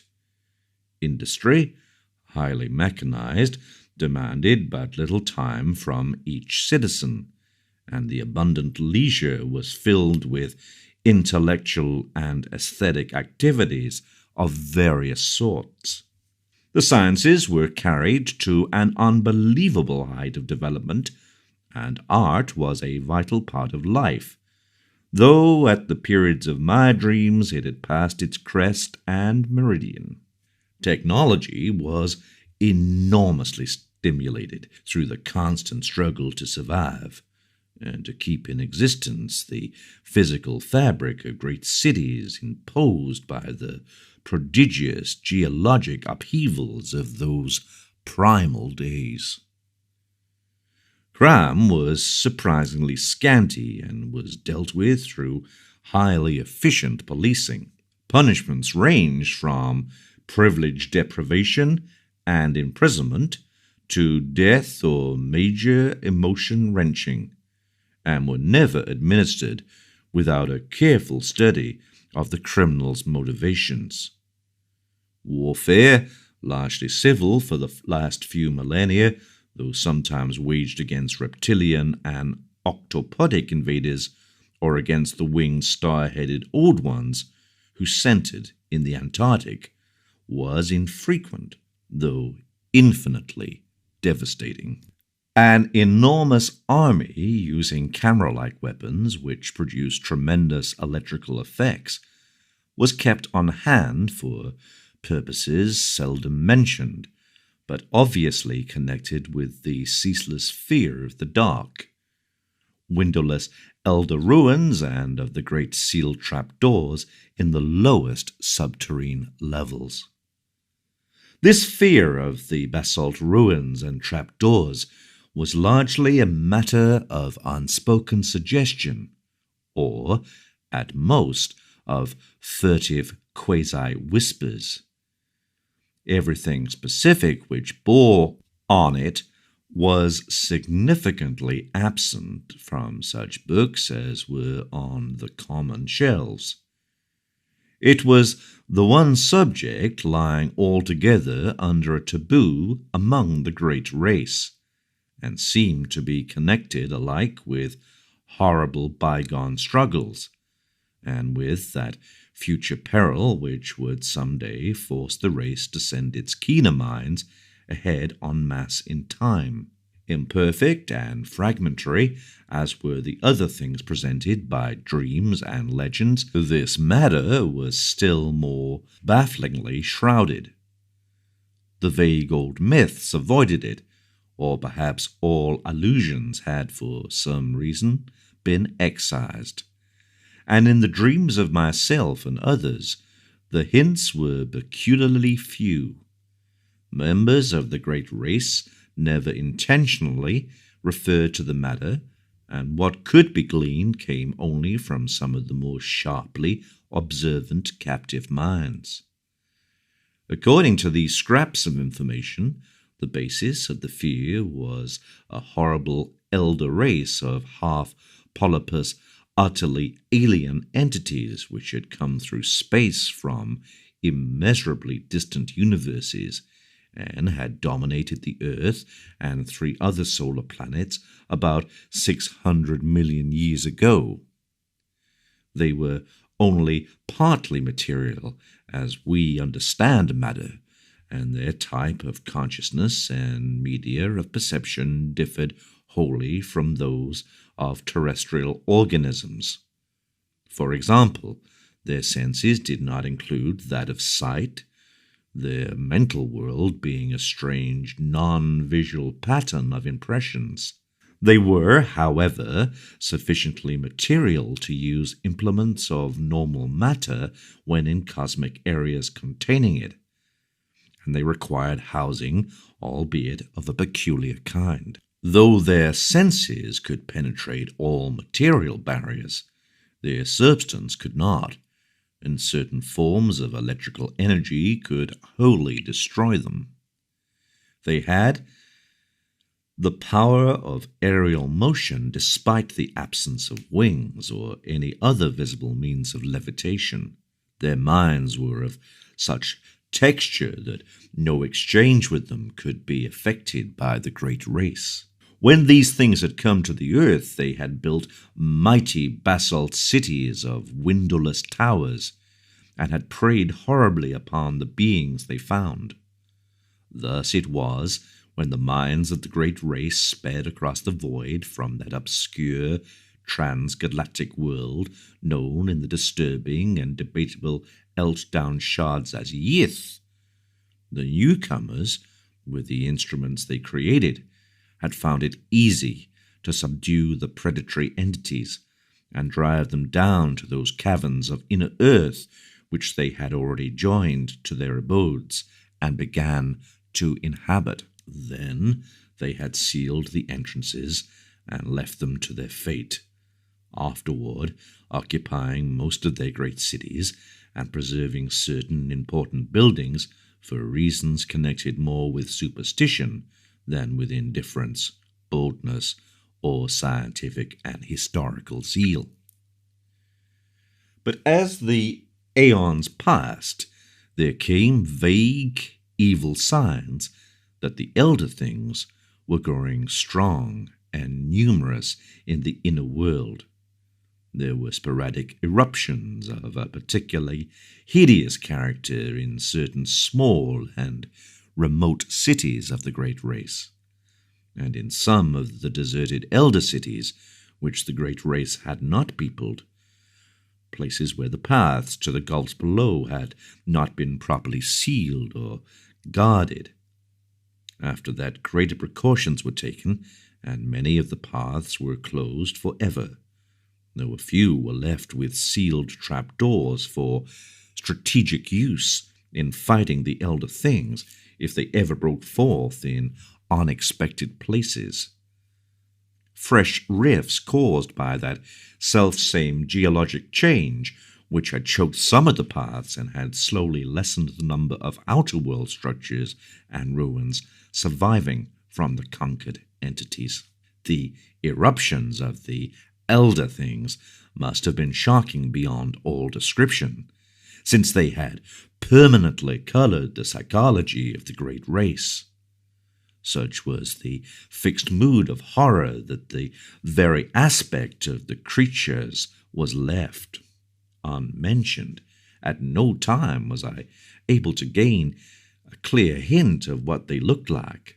There were veiled suggestions of a monstrous placidity and of temporary lapses of visibility, while other fragmentary whispers referred to their control and military use of great winds. Singular whistling noises and colossal footprints made up of 5 circular toe marks seemed also to be associated with them.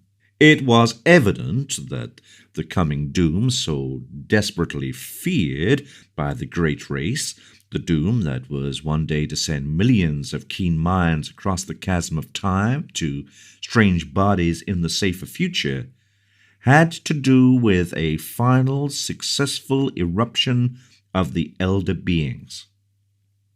Mental projections down the ages had clearly foretold such a horror, and the great race had resolved that none who could escape should face it. That the foray would be a matter of vengeance rather than an attempt to reoccupy the outer world, they knew from the planet's later history, for their projections shewed the coming and going of subsequent races, untroubled by the monstrous entities. Perhaps these entities had come to prefer Earth's inner abysses to the variable, storm-ravaged surface, since light meant nothing to them. Perhaps, too, they were slowly weakening with the aeons. Indeed, it was known that they would be quite dead in the time of the post-human beetle race, which the fleeing minds would tenant.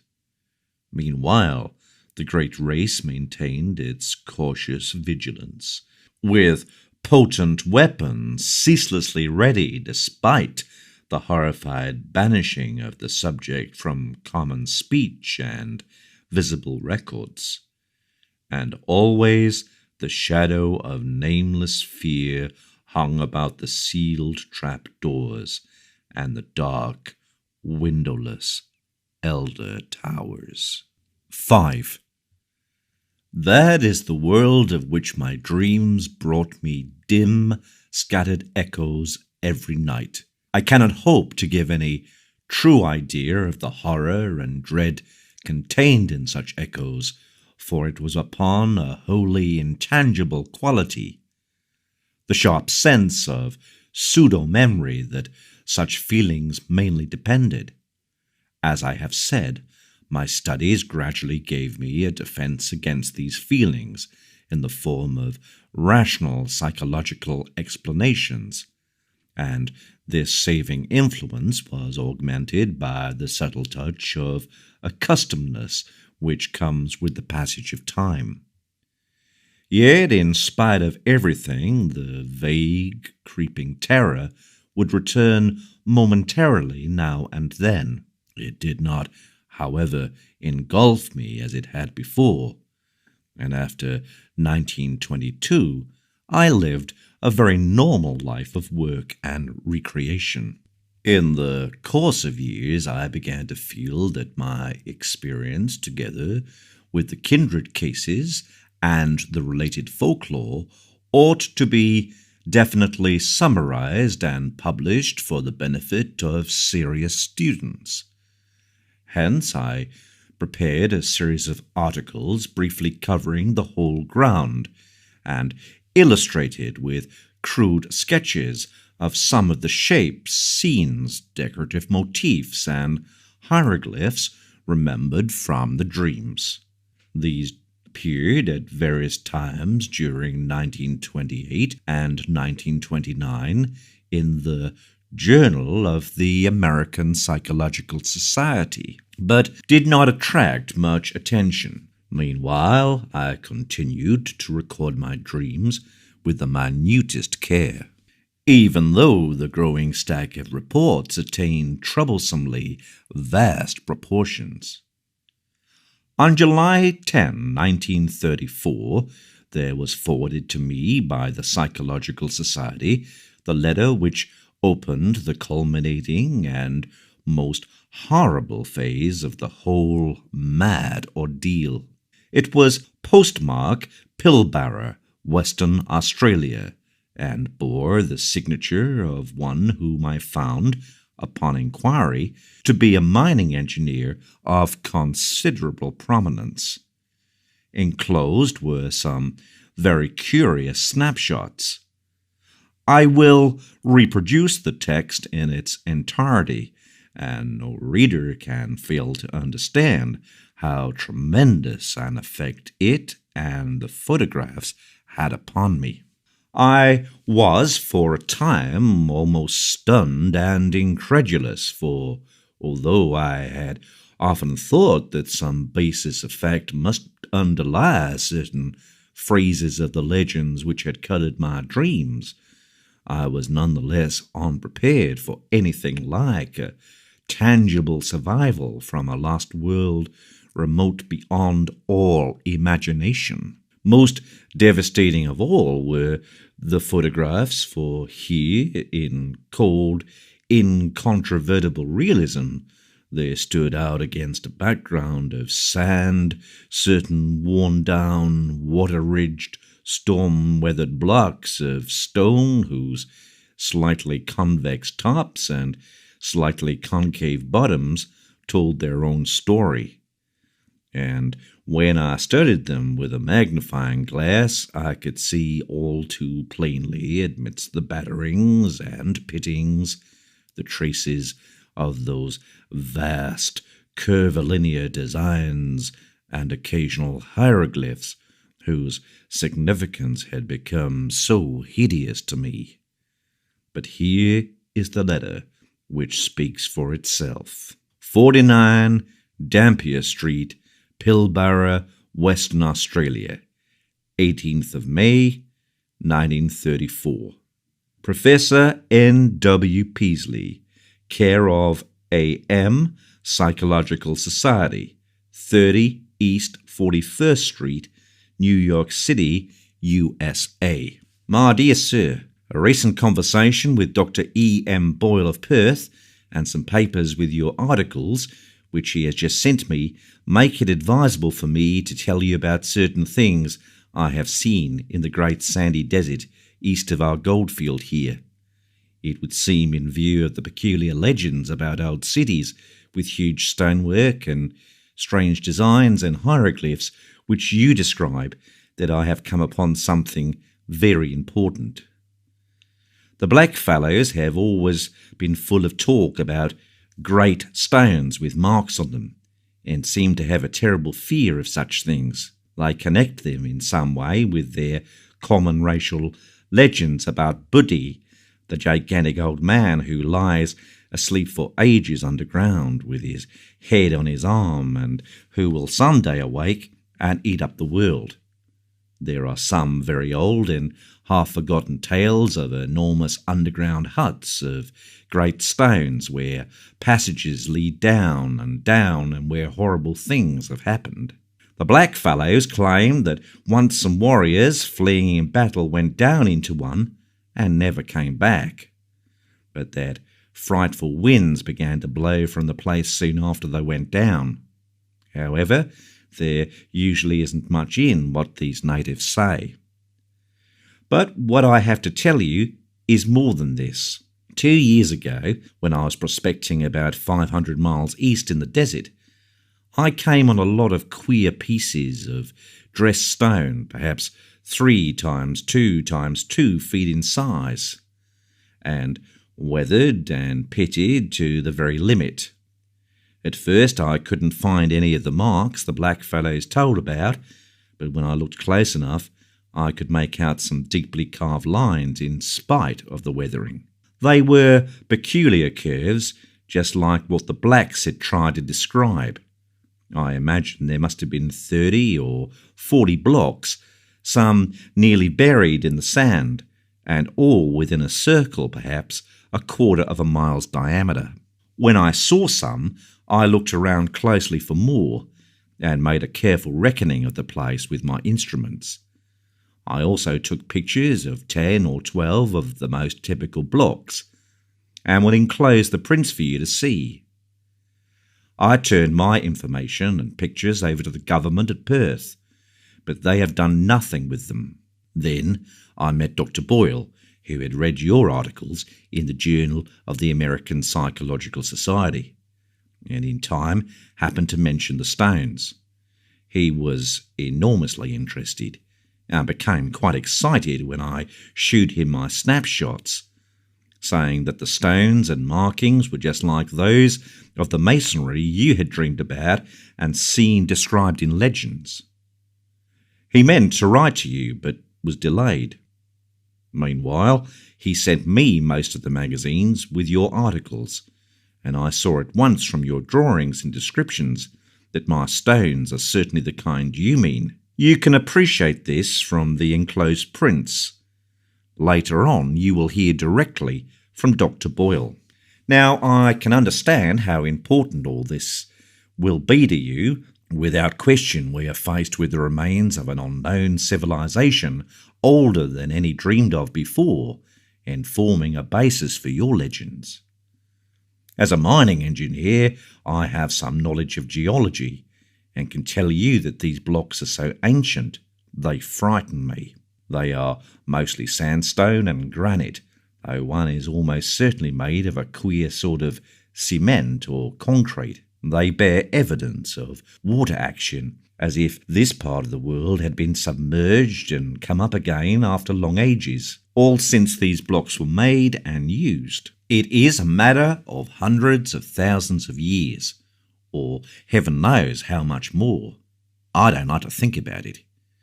In view of your previous diligent work in tracking down the legends and everything connected with them, I cannot doubt but that you will want to lead an expedition to the desert and make some archaeological excavations. Both Dr. Boyle and I are prepared to cooperate in such work if you or organisations known to you can furnish the funds. I can get together a dozen miners for the heavy digging. The blacks would be of no use, for I found that they have an almost maniacal fear of this particular spot. Boyle and I are saying nothing to others, for you very obviously ought to have precedence in any discoveries or credit. The place can be reached from Pilbara in about 4 days by motor tractor, which we need for our apparatus. It is somewhat west and south of Warburton's Path of 1873, and 100 miles southeast of Joanna Spring. We could float things up the De Grey River instead of starting from Pilbara, but all that can be talked over later. Roughly, the stones lie at a point about 22 degrees 3'14" south latitude, 125 degrees 0'39" east longitude. The climate is tropical, and the desert conditions are trying. Any expedition had better be made in winter, June or July or August.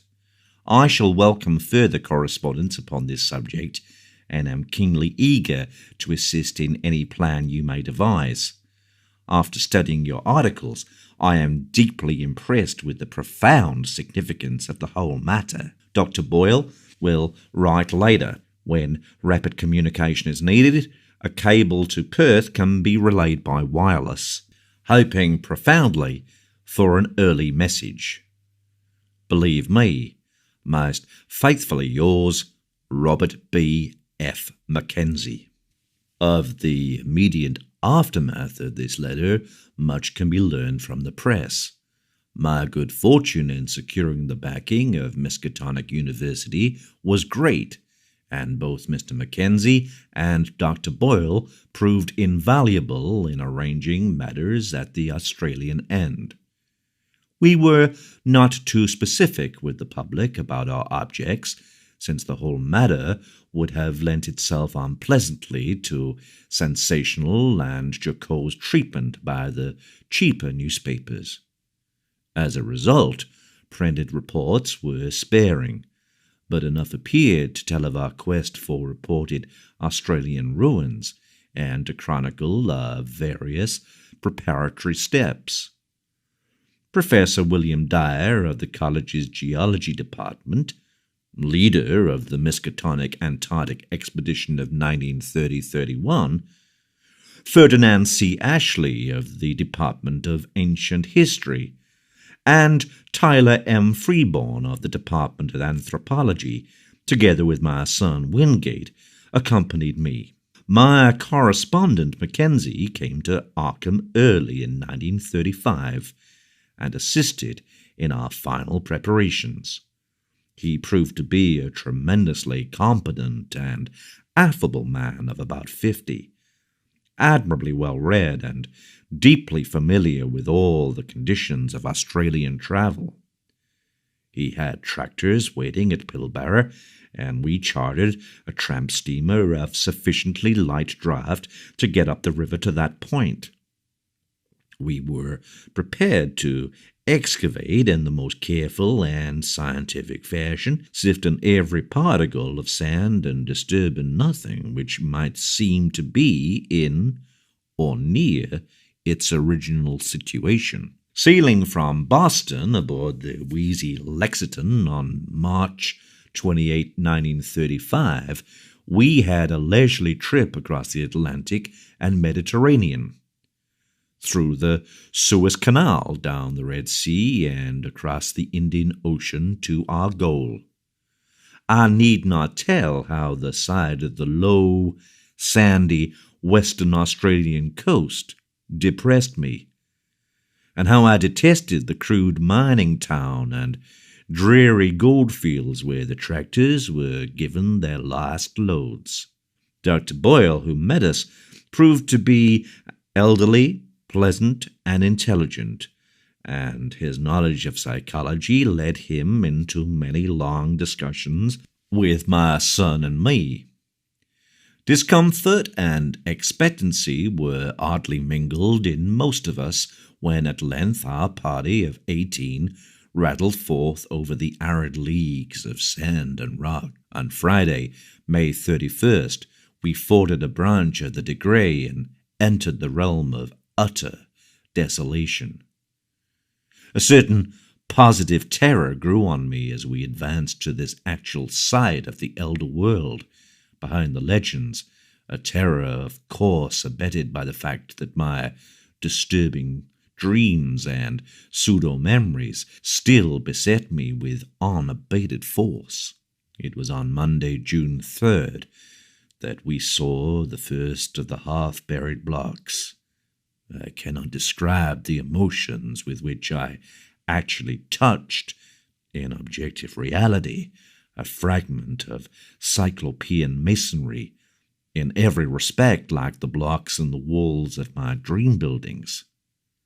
There was a distinct trace of carving, and my hands trembled as I recognized part of a curvilinear decorative scheme made hellish to me through years of tormenting nightmare and baffling research.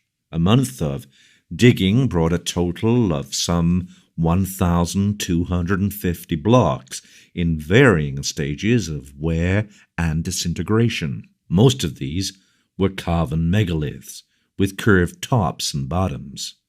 A minority were smaller, flatter, plain-surfaced, and square or octagonally cut, like those of the floors and pavements in my dreams, while a few were singularly massive and curved or slanted in such a manner as to suggest use in vaulting or groining, or as parts of arches or round window casings.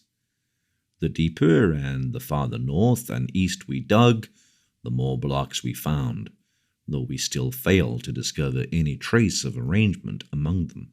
Professor Dyer was appalled at the measureless age of the fragments, and Freeborn found traces of symbols which fitted darkly into certain Papuan and Polynesian legends of infinite antiquity. The condition and scattering of the blocks told mutely of vertiginous cycles of time and geologic upheavals of cosmic savagery. We had an aeroplane with us, and my son Wingate would often go up to different heights and scan the sand and rock waste for signs of dim, large-scale outlines, either differences of level or trails of scattered blocks. His results were virtually negative, for whenever he would one day think he had glimpsed some significant trend, he would on his next trip find the impression replaced by another equally insubstantial, a result of the shifting, wind-blown sand. One or two of these ephemeral suggestions, though, affected me queerly and disagreeably. They seemed, after a fashion, to dovetail horribly with something which I had dreamt or read, but which I could no longer remember. There was a terrible pseudo-familiarity about them, which somehow made me look furtively and apprehensively over the abominable sterile terrain toward the north and northeast.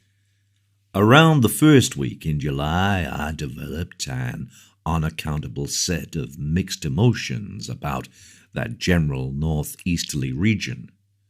There was horror, and there was curiosity, but more than that, there was a persistent and perplexing illusion of memory. I tried all sorts of psychological expedients to get these notions out of my head, but met with no success.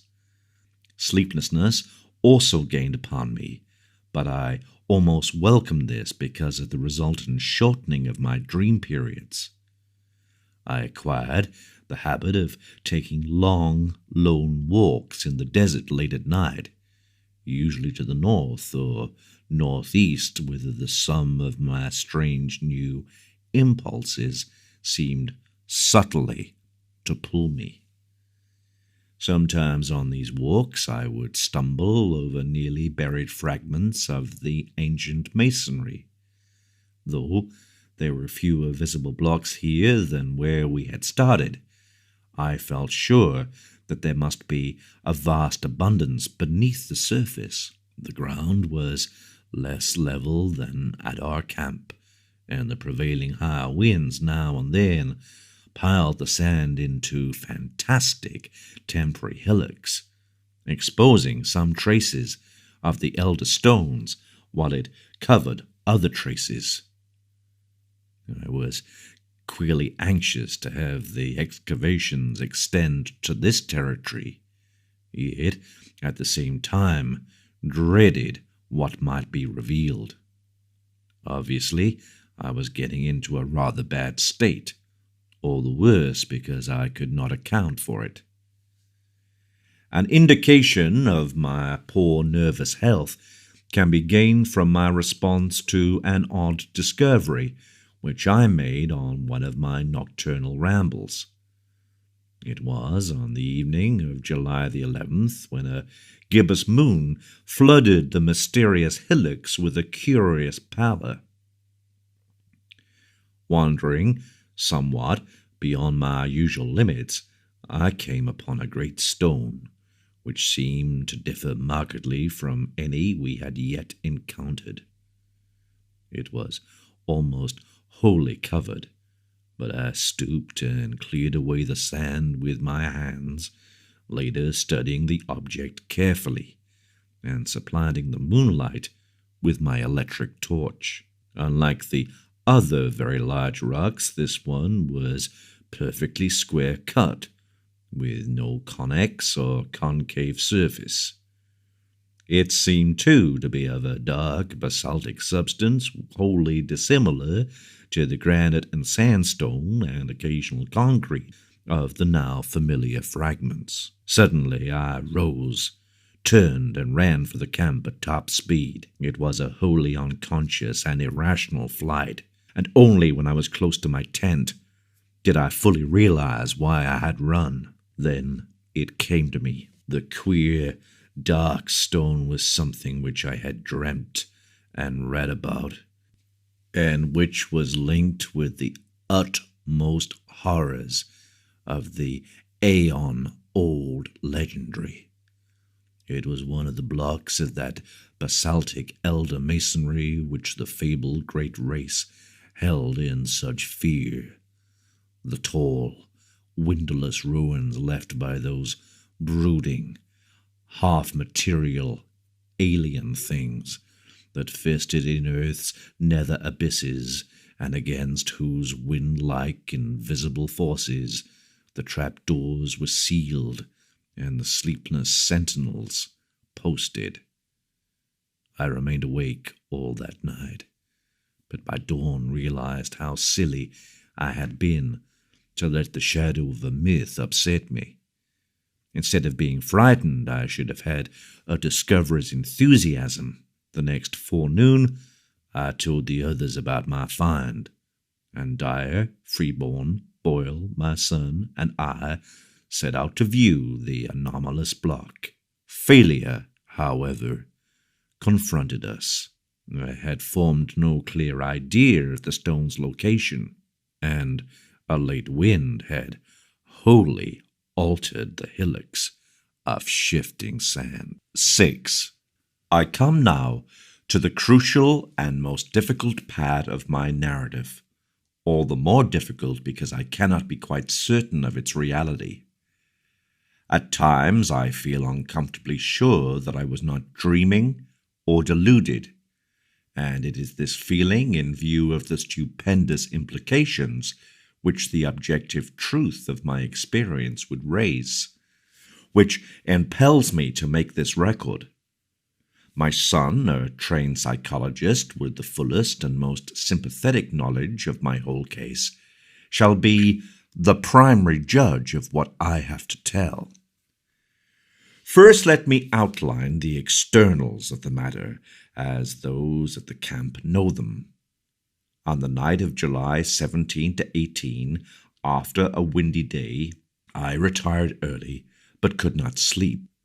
Rising shortly before 11, and afflicted as usual with that strange feeling regarding the northeastward terrain, I set out on one of my typical nocturnal walks, seeing and greeting only one person, an Australian miner named Tupper, as I left our precincts.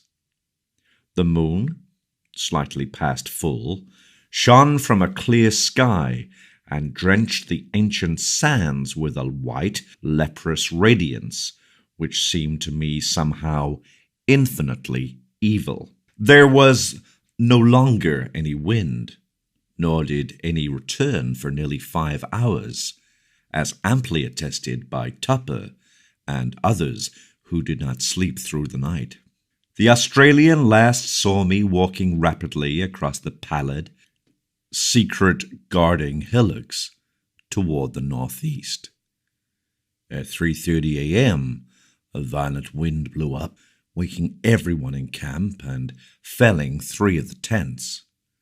The sky was unclouded, and the desert still blazed with that leprous moonlight.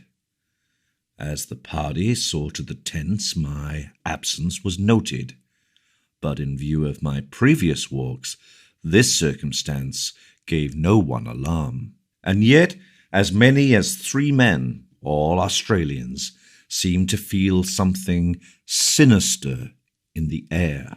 Mackenzie explained to Professor Freeborn that this was a fear picked up from blackfellow folklore, the natives having woven a curious fabric of malignant myth about the high winds which at long intervals sweep across the sands under a clear sky. Such winds, it is whispered, blow out of the great stone huts under the ground where terrible things have happened, and are never felt except near places where the big, marked stones are scattered. Close to 4, the gale subsided as suddenly as it had begun, leaving the sandhills in new and unfamiliar shapes.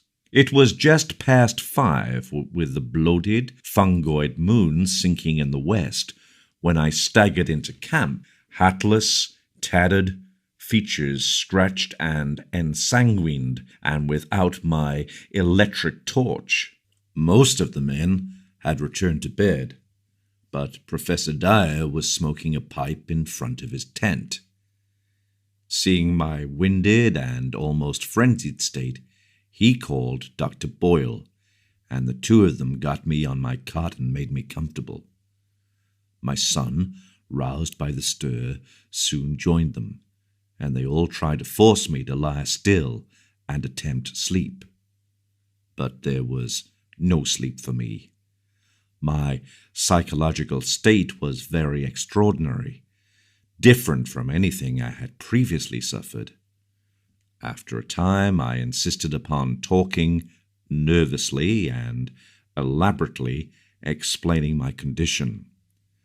I told them I had become fatigued and had lain down in the sand for a nap.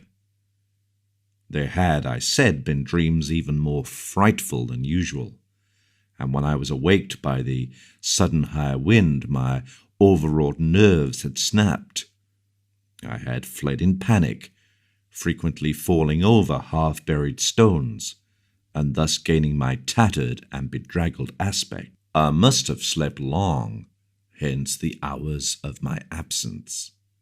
Of anything strange, either seen or experienced, I hinted absolutely nothing, excising the greatest self-control in that respect.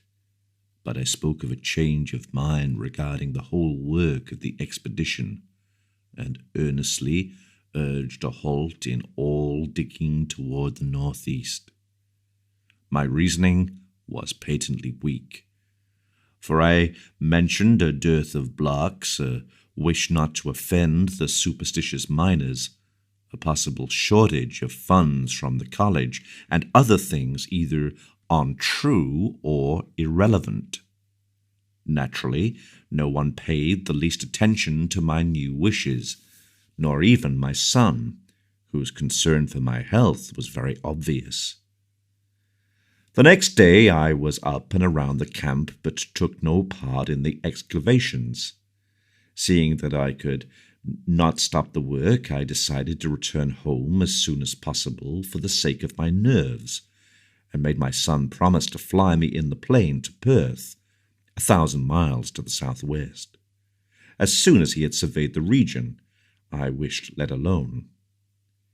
If, I reflected, the thing I had seen was still visible, I might decide to attempt a specific warning, even at the cost of ridicule. It was just conceivable that the miners who knew the local folklore might back me up. Humoring me, my son made the survey that very afternoon, flying over all the terrain my walk could possibly have covered. Yet nothing of what I had found remained in sight. It was the case of the anomalous basalt block all over again. The shifting sand had wiped out every trace. For an instant, I half regretted having lost a certain awesome object in my stark fright. But now I know that the loss was merciful. I can still believe my whole experience an illusion, especially if, as I devoutly hope, the hellish abyss is never found. Wingate took me to Perth July 20, though declining to abandon the expedition and return home. He stayed with me until the 25th, when the steamer for Liverpool sailed. Now, in the cabin of the Empress, I am pondering long and frantically on the entire matter, and have decided that my son at least must be informed. It shall rest with him whether to diffuse the matter more widely. In order to meet any eventuality, I have prepared this summary of my background, as already known in a scattered way to others, and will now tell as briefly as possible what seemed to happen during my absence from the camp that hideous night. Nerves on edge and whipped into a kind of perverse eagerness by that inexplicable, dread-mingled pseudo-mnemonic urge towards the northeast, I plodded on beneath the evil, burning moon. Here and there I saw, half-shrouded by the sand, those primal cyclopean blocks left from nameless and forgotten aeons. The incalculable age and brooding horror of this monstrous waste began to oppress me as never before, and I could not keep from thinking of my maddening dreams, of the frightful legends which lay behind them, and of the present fear of natives and miners concerning the desert and its carven stones.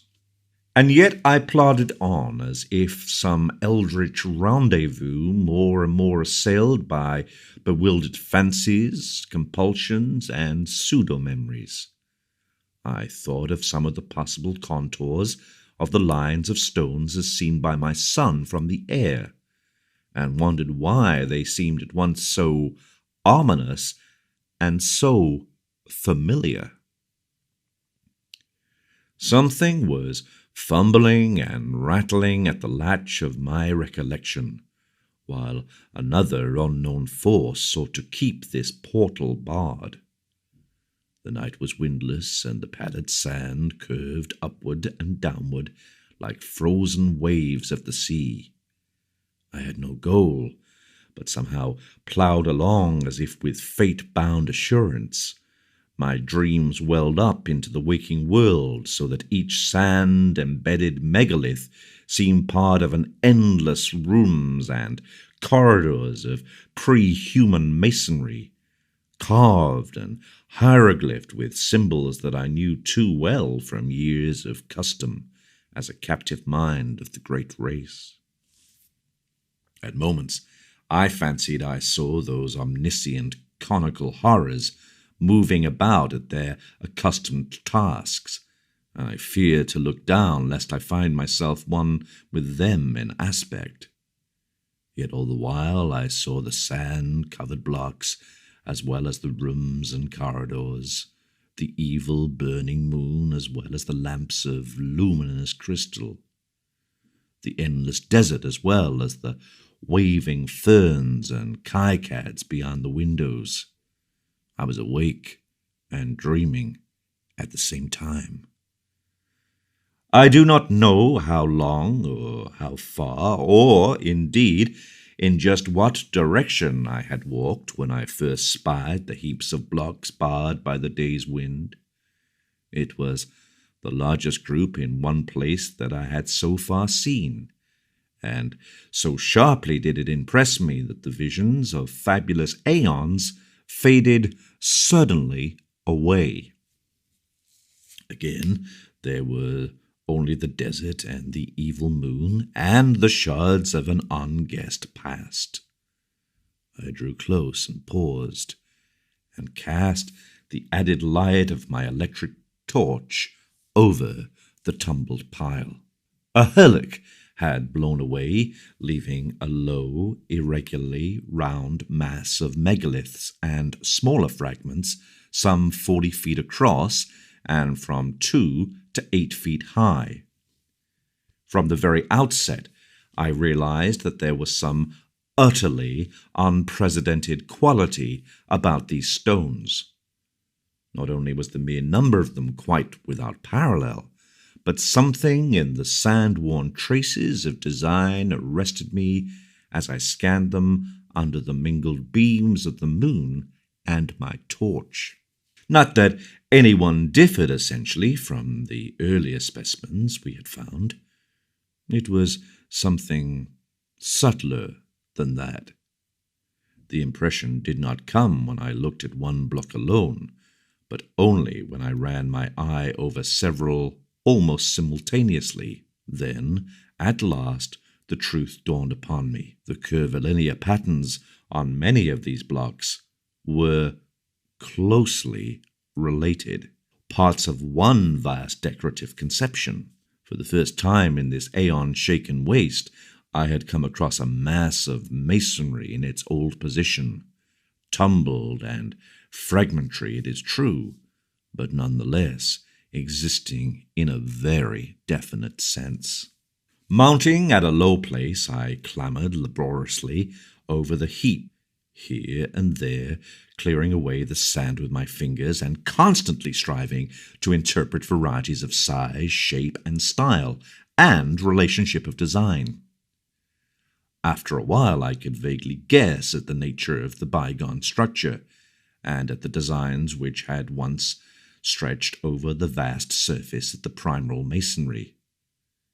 The perfect identity of the whole with some of my dream glimpses appalled and unnerved me. This was once a cyclopean corridor 30 feet tall, paved with octagonal blocks and solidly vaulted overhead. There would have been rooms opening off on the right, and at the farther end one of those strange inclined planes which have wound down to still lower depths. I started violently as these conceptions occurred to me, for there was more in them than the blocks themselves had supplied. How did I know that this level should have been far underground? How did I know that the plane leading upward should have been behind me? How did I know that the long subterranean passage to the square of pillars ought to lie on the left, one level above me? How did I know that the room of machines and the rightward leading tunnel to the central archives ought to lie 2 levels below? How did I know that there would be one of those horrible metal-banded trapdoors at the very bottom, 4 levels down? Bewildered by this intrusion from the dream world, I found myself shaking and bathed in a cold perspiration. Then, as a last intolerable touch, I felt that faint, insidious stream of cool air trickling upward from a depressed place near the center of the huge heap. Instantly, as once before, my visions faded, and I saw again only the evil moonlight, the brooding desert, and the spreading tumulus of Paleogean masonry. Something real and tangible, yet fraught with infinite suggestions of nighted mystery, now confronted me. For that stream of air could argue but one thing: a hidden gulf of great size beneath the disordered blocks on the surface. My first thought was of the sinister Blackfellow legends of vast underground huts among the megaliths where horrors happen and great winds are born. Then, thoughts of my own dreams came back, and I felt dim pseudo-memories tugging at my mind. What manner of place lay below me? What primal, inconceivable source of age-old myth cycles and haunting nightmares might I be on the brink of uncovering? It was only for a moment that I hesitated, for more than curiosity and scientific zeal was driving me on and working against my growing fear. I seemed to move almost automatically, as if in the clutch of some compelling fate. Pocketing my torch and struggling with a strength that I had not thought I possessed, I wrenched aside first one titan fragment of stone, and then another, till there welled up a strong draught whose dampness contrasted oddly with the desert's dry air. A black rift began to yawn, and at length, when I had pushed away every fragment small enough to budge, the leprous moonlight blazed on an aperture of ample width to admit me. I drew out my torch and cast a brilliant beam into the opening. Below me was a chaos of tumbled masonry sloping roughly down toward the north at an angle of about 45 degrees, and evidently the result of some bygone collapse from above. Between its surface and the ground level was a gulf of impenetrable blackness, at whose upper edge were signs of gigantic, stressed, heaved vaulting. At this point, it appeared the desert sands lay directly upon a floor of some titan structure of Earth's youth. How preserved through aeons of geological convulsion, I could not then, and cannot now, even attempt to guess. In retrospect, barest idea of a sudden, lone descent into such a doubtful abyss, and at a time when one's whereabouts were unknown to any living soul, seems like the utter apex of insanity. Perhaps it was. Yet that night I embarked without hesitancy upon such a descent. Again, there was manifest the lure and driving of fatality which had all along seemed to direct my course.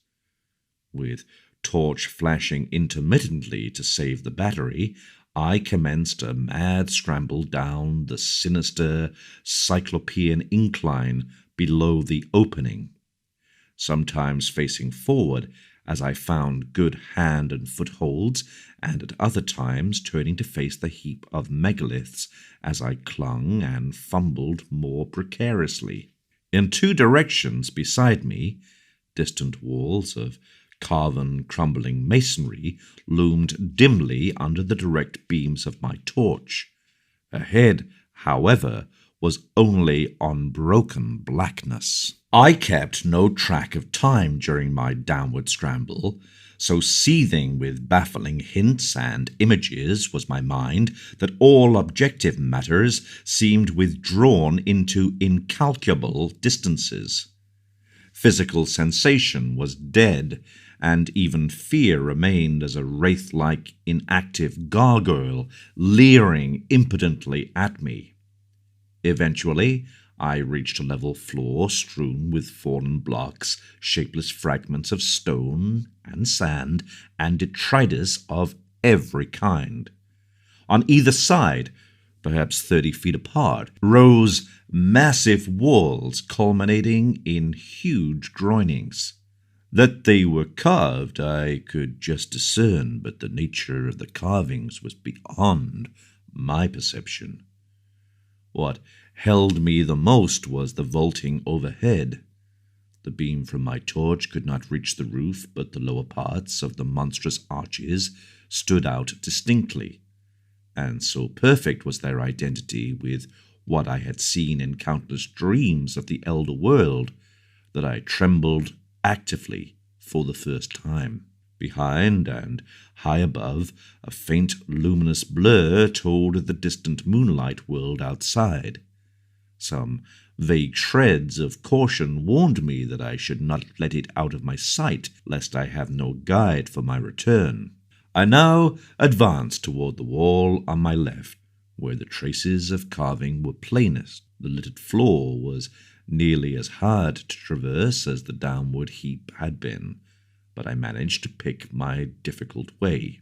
At one place, I heaved aside some blocks and kicked away the detritus to see what the pavement was like, and shuddered at the utter, fateful familiarity of the great octagonal stones, whose buckled surface still held roughly together.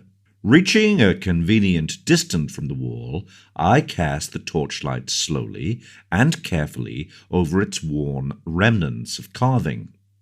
Some bygone influx of water seemed to have acted on the sandstone surface, while there were curious incrustations which I could not explain. In places, the masonry was very loose and distorted, and I wondered how many aeons more this primal, hidden edifice could keep its remaining traces of form amidst earth's heavings. But it was the carvings themselves that excited me most. Despite their time-crumbled state, they were relatively easy to trace at close range, and the complete, intimate familiarity of every detail almost stunned my imagination. That the major attributes of this hoary masonry should be familiar was not beyond normal credibility. Powerfully impressing the weavers of certain myths, they had become embodied in a stream of cryptic lore, which, somehow, coming to my notice during the amnesic period, had evoked vivid images in my subconscious mind.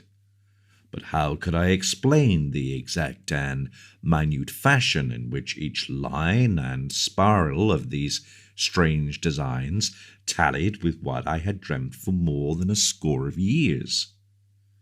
What obscure, forgotten iconography could have reproduced each subtle shading and nuance which so persistently, exactly, and unvaryingly besieged my sleeping visions night after night? For this was no chance or remote resemblance. Definitely and absolutely the millennially ancient aeon-hidden corridor in which I stood was the original of something I knew in sleep as intimately as I knew my own house in Crane Street, Arkham. True, my dreams shewed the place in its undecayed prime, but the identity was no less real on that account. I was wholly and horribly oriented. The particular structure I was in was known to me. Known, too, was its place in that terrible elder city of dreams, that I could visit unerringly at any point in that structure, or in that city which had escaped the changes and devastations of uncounted ages. I realized with hideous and instinctive certainty. What in God's name could all this mean? How had I come to know what I knew? And what awful reality could lie behind these antique tales of the beings who had dwelt in this labyrinth of primordial stone? Words can convey only fractionally the welter of dread and bewilderment which ate at my spirit. I knew this place. I knew what lay before me, and what had lain overhead before the myriad towering stories had fallen to dust and debris and desert. No need now, I thought with a shudder, to keep that faint blur of moonlight in view. I was torn betwixt a longing to flee and a feverish mixture of burning curiosity and driving fatality. What had happened to this monstrous megalopolis of Eld in the millions of years since the time of my dreams?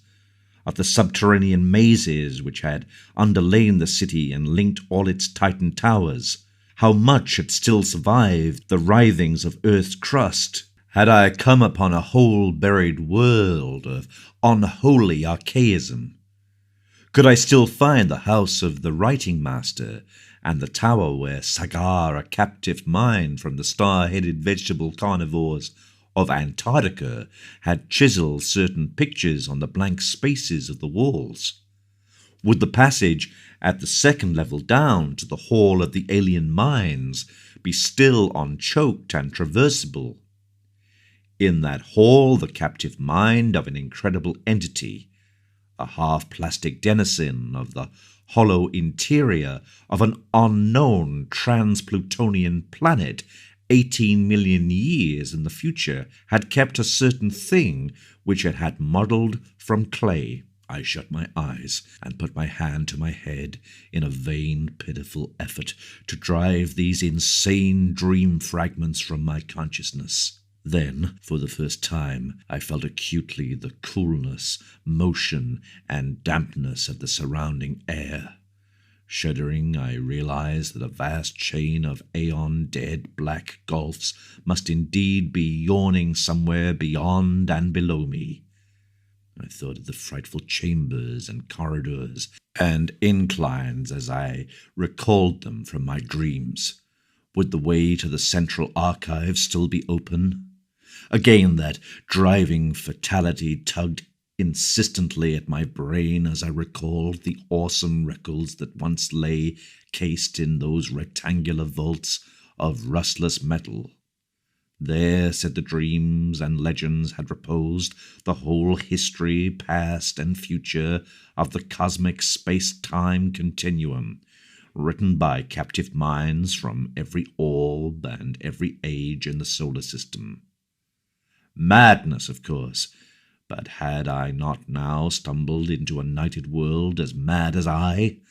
I thought of the locked metal shelves and of the curious knob twistings needed to open each one. My own came vividly into my consciousness. How often had I gone through that intricate routine of varied turns and pressures in the terrestrial vertebrae section on the lowest level?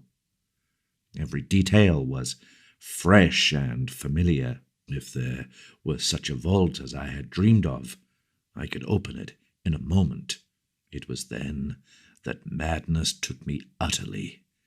An instant later, and I was leaping and stumbling over the rocky debris toward the well-remembered incline to the depths below. 7. From that point forward, my impressions are scarcely to be relied on. Indeed, I still possess a final, desperate hope that they all form parts of some demonic dream or illusion born of delirium. A fever raged in my brain, and everything came to me through a kind of haze, sometimes only intermittently. The rays of my torch shot feebly into the engulfing blackness, bringing phantasmal flashes of hideously familiar walls and carvings, all blighted with the decay of ages. In one place a tremendous mass of vaulting had fallen, so that I had to clamber over a mighty mound of stones, reaching almost to the ragged, grotesquely stalactited roof. It was all the ultimate apex of nightmare, made worse by the blasphemous tug of pseudo-memory. One thing only was unfamiliar, and that was my own size in relation to the monstrous masonry. I felt oppressed by a sense of unwonted smallness, as if the sight of these towering walls from a mere human body was something wholly new and abnormal. Again and again I looked nervously down at myself, vaguely disturbed by the human form I possessed. Onward through the blackness of the abyss I leapt and plunged and staggered, often falling and bruising myself, and once nearly shattering my torch. Every stone and corner of that demonic gulf was known to me, and at many points I stopped to cast beams of light through choked and crumbling yet familiar archways. Some rooms had totally collapsed. Others were bare or debris-filled. In a few I saw masses of metal, some fairly intact, some broken, and some crushed or battered, which I recognized as the colossal pedestals or tables of my dreams. What they could in truth have been, I dared not guess. I found the downward incline and began its descent, though after a time halted by a gaping, ragged chasm whose narrowest point could not be much less than 4 feet across. Here the stonework had fallen through, revealing incalculable inky depths beneath. I knew there were 2 more cellar levels in this Titan edifice, and trembled with fresh panic as I recalled the metal-clamped trapdoor on the lowest one. There could be no guards now, for what had lurked beneath had long since done its hideous work and sunk into its long decline. By the time of the post-human beetle race, it would be quite dead. And yet, as I thought of the native legends, I trembled anew.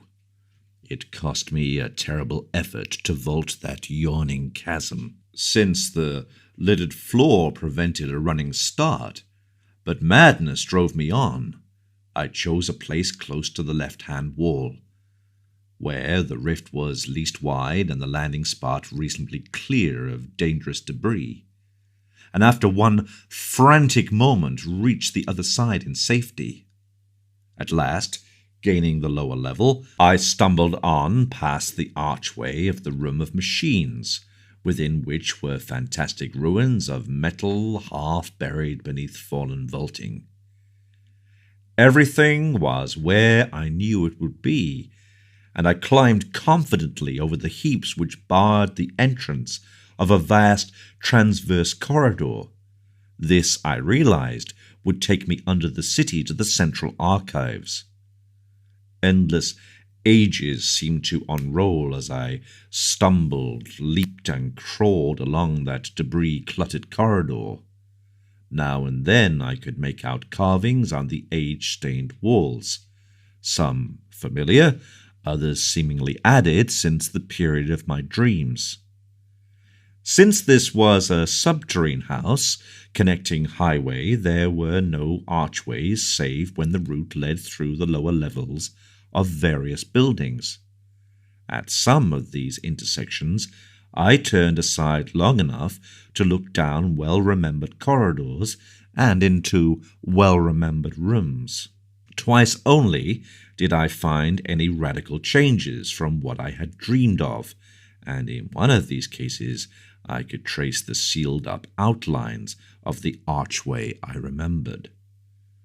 I shook violently and felt a curious surge of retarding weakness as I steered a hurried and reluctant course through the crypt of one of those great windowless ruined towers, whose alien basalt masonry bespoke a whispered and horrible origin.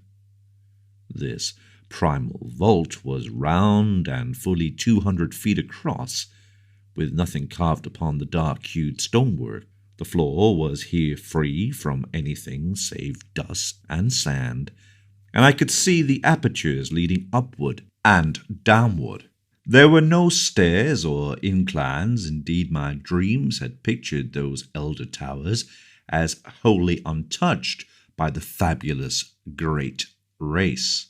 Those who had built them had not needed the stairs or inclines. In the dreams, the downward aperture had been tightly sealed and nervously guarded. Now it lay open, black and yawning, and giving forth a current of cool, damp air, of what limitless caverns of eternal night might brood below.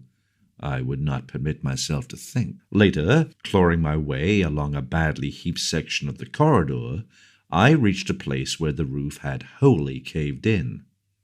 The debris rose like a mountain, and I climbed up over it, passing through a vast empty space where my torchlight could reveal neither walls nor vaulting. This, I reflected, must be the cellar of the house of the metal purveyors, fronting on the third square, not far from the archives.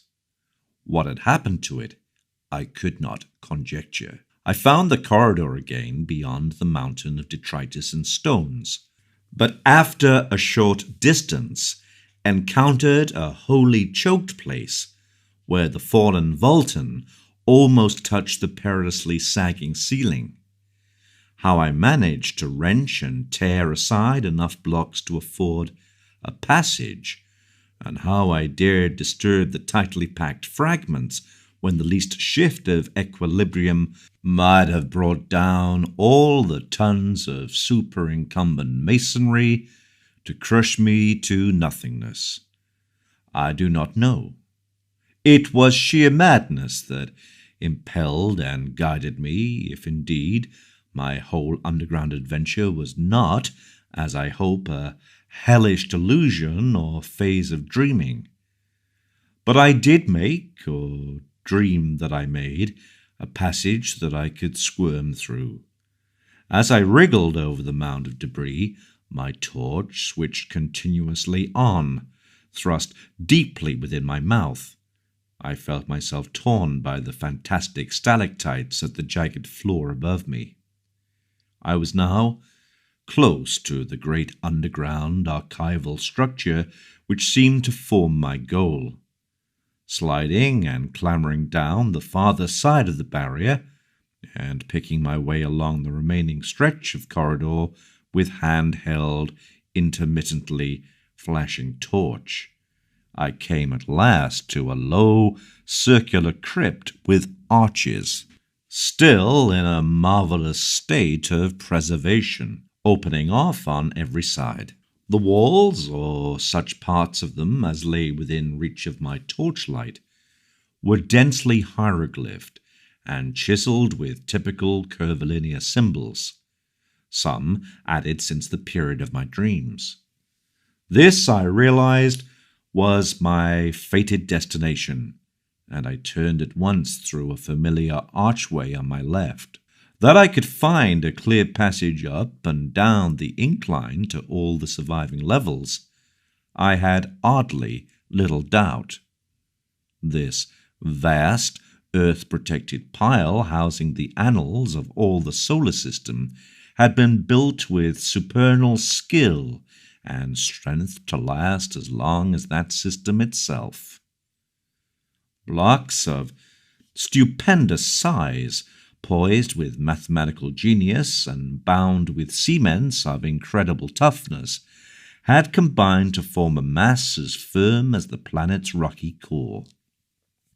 Here, after ages more prodigious than I could sanely grasp, its buried bulk stood in all its essential contours.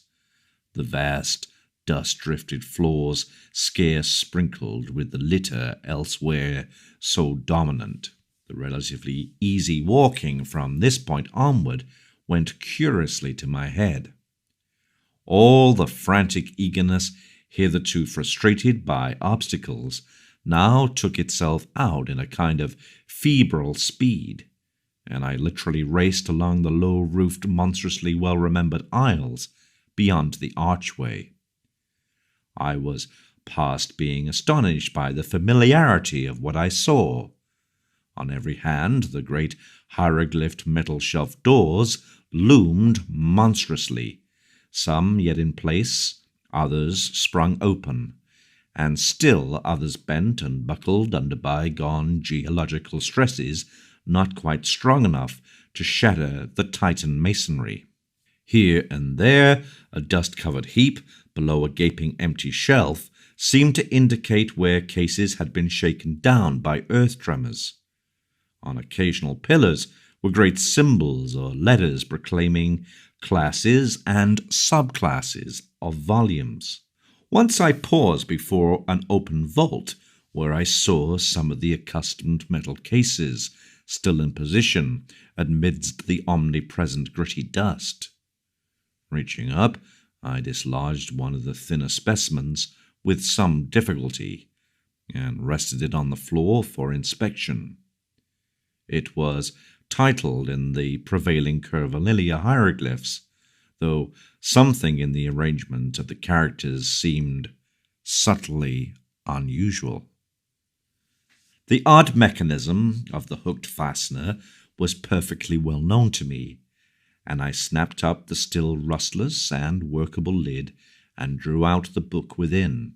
The latter, as expected, was some 20 by 15 inches in area and 2 inches thick, thin metal covers opening at the top. Its tough cellulose pages seemed unaffected by the myriad cycles of time they had lived through, and I studied the queerly pigmented, brush-drawn letters of the text, symbols utterly unlike either the usual curved hieroglyphs or any alphabet known to human scholarship, with a haunting, half-aroused memory. It came to me that this was the language used by a captive mind I had known slightly in my dreams. A mind from a large asteroid on which had survived much of the archaic life and lore of the primal planet whereof it formed a fragment. At the same time, I recalled that this level of the archives was devoted to volumes dealing with the non-terrestrial planets. As I ceased poring over this incredible document, I saw that the light of my torch was beginning to fail. Hence, quickly inserted the extra battery I always had with me. Then, armed with the stronger radiance, I resumed my feverish racing through unending tangles of aisles and corridors, recognizing now and then some familiar shelf and vaguely annoyed by the acoustic conditions which made my footfalls echo incongruously in these catacombs of aeon-long death and silence. The very prints of my shoes behind me in the millennial untrodden dust made me shudder. Never before, if my mad dreams had anything of truth, had human feet pressed upon these immemorial pavements. Of the particular goal of my insane racing, my conscious mind held no hint. There was, however, some force of evil potency pulling at my dazed will and buried recollections, so that I vaguely felt I was not running at random. I came to a downward incline and followed it to profounder depths. Floors flashed by me as I raced, but I did not pause to explore them. In my whirling brain there had begun to beat a certain rhythm which set my right hand twitching in unison. I wanted to unlock something, and felt that I knew all the intricate twists and pressures needed to do it. It would be like a modern safe with a combination lock. Dream or not, I had once known and still knew. How any dream or scrap of unconsciously absorbed legend could have taught me a detail so minute, so intricate, and so complex, I did not attempt to explain to myself. I was beyond all coherent thought. For was not this whole experience, this shocking familiarity with a set of unknown ruins, and this monstrously exact identity of everything before me with what only dreams and scraps of myth could have suggested, a horror beyond all reason? Probably it was my basic conviction then, as it is now during my saner moments, that I was not awake at all, and that the entire buried city was a fragment of febrile hallucination. Eventually, I reached the lowest level and struck off to the right of the incline. For some shadowy reason, I tried to soften my steps, even though I lost speed thereby. There was a space I was afraid to cross on this last, deeply buried floor, and as I drew near it, I recalled what thing in that space I feared. It was merely one of the metal-barred and closely guarded trap-doors. There would be no guards now, and on that account I trembled and tiptoed as I had done in passing through that black basalt vault where a similar trap-door had yawned.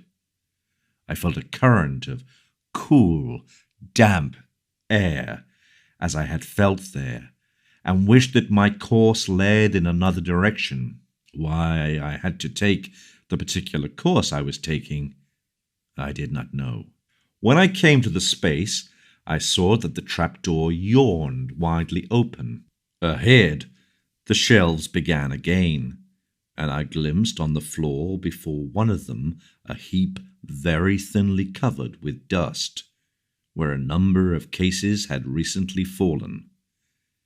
At the same moment, a fresh wave of panic clutched me, though for some time I could not discover why. Heaps of fallen cases were not uncommon, for all through the aeons this lightless labyrinth had been racked by the heavings of earth, and had echoed at intervals to the deafening clatter of toppling objects. It was only when I was nearly across the space that I realized why I shook so violently. Not the heap, but something about the dust of the level floor was troubling me. In the light of my torch it seemed as if that dust were not even as it ought to be. There were places where it looked thinner, as if it had been disturbed not many months before. I could not be sure, for even the apparently thinner places were dusty enough, yet a certain suspicion of regularity in the fancied unevenness was highly disquieting. When I brought the torchlight close to one of the queer places, I did not like what I saw, for the illusion of regularity became very great.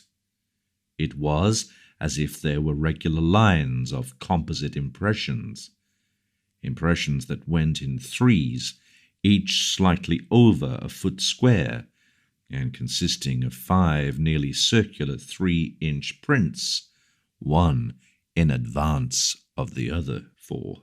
These passable lines of foot-square impressions appeared to lead in 2 directions, as if something had gone somewhere and returned. They were, of course, very faint, and may have been illusions or accidents, but there was an element of dim, fumbling terror about the way I thought they ran. For at one end of them was the heap of cases which must have clattered down not long before, while at the other end was the ominous trapdoor with the cool, damp wind yawning unguarded down to abysses past imagination. 8. That my strange sense of compulsion was deep and overwhelming is shewn by its conquest of my fear. No rational motive could have drawn me on after that hideous suspicion of prints and the creeping dream memories it excited. Yet my right hand, even as it shook with fright, still twitched rhythmically in its eagerness to turn a lock it hoped to find. Before I knew it, I was past the heap of lately fallen cases, and running on tiptoe through aisles of utterly unbroken dust toward a point which I seemed to know morbidly, horribly well. My mind was asking itself questions on whose origin and relevancy I was only beginning to guess. Would the shelf be reachable by a human body? Could my human hand master all the aeon-remembered motions of the lock? Would the lock be undamaged and workable, And what would I do? What dare I do? With what, as I now commenced to realize, I both hoped and feared to find. Would it prove the awesome brain-shattering truth of something past normal conception, or shew only that I was dreaming? The next I knew, I had ceased my tiptoe racing and was standing still, staring at a row of maddeningly familiar hieroglyph shelves. They were in a state of almost perfect preservation, and only 3 of the doors in this vicinity had sprung open. My feelings towards these shelves cannot be described, so utter and insistent was the sense of old acquaintance. I was looking high up at a row near the top and wholly out of my reach, and wondering how I could climb to best advantage. An open door 4 rows from the bottom would help, and the locks of the closed doors formed possible holds for hands and feet. I would grip the torch between my teeth as I had in other places, where both hands were needed. Above all, I must make no noise. How to get down what I wished to remove would be difficult, but I could probably hook its movable fastener in my coat collar and carry it like a knapsack. Again, I wondered whether the lock would be undamaged. That I could repeat each familiar motion, I had not the least doubt, but I hoped the thing would not scrape or creak and that my hand could work it properly. Even as I thought these things, I had taken the torch in my mouth and began to climb. The projecting locks were poor supports, but as I had expected, the open shelf helped greatly.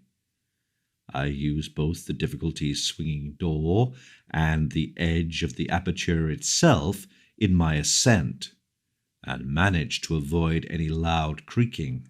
Balanced on the upper edge of the door, and leaning far to my right, I could just reach the lock I sought.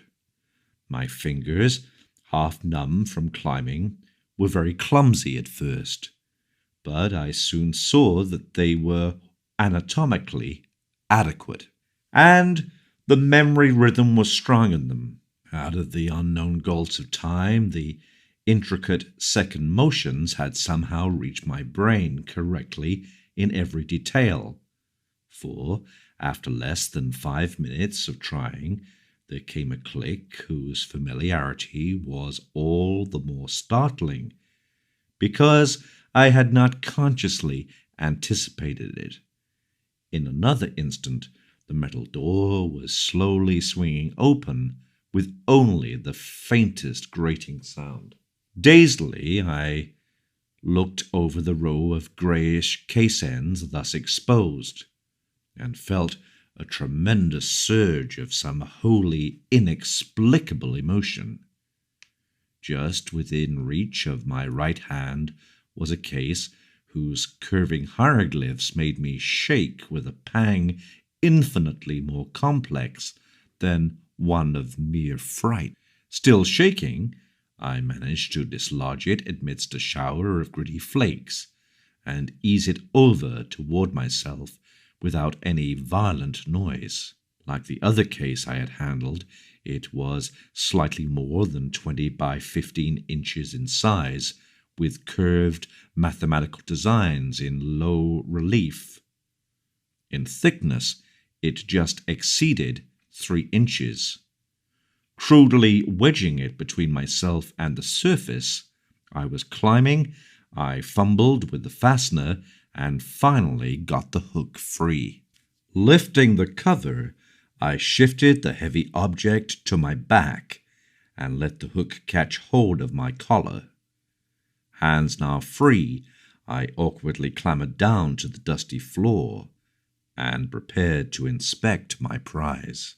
Kneeling in the gritty dust, I swung the case around and rested it in front of me. My hands shook, and I dreaded to draw out the book within almost as much as I had longed, and felt compelled to do so. It had very gradually become clear to me what I ought to find, and this realization nearly paralyzed my faculties. If the thing were there, and if I were not dreaming, the implications would be quite beyond the power of the human spirit to bear. What tormented me most was my momentary inability to feel that my surroundings were a dream. The sense of reality was hideous, and again becomes so as I recall the scene.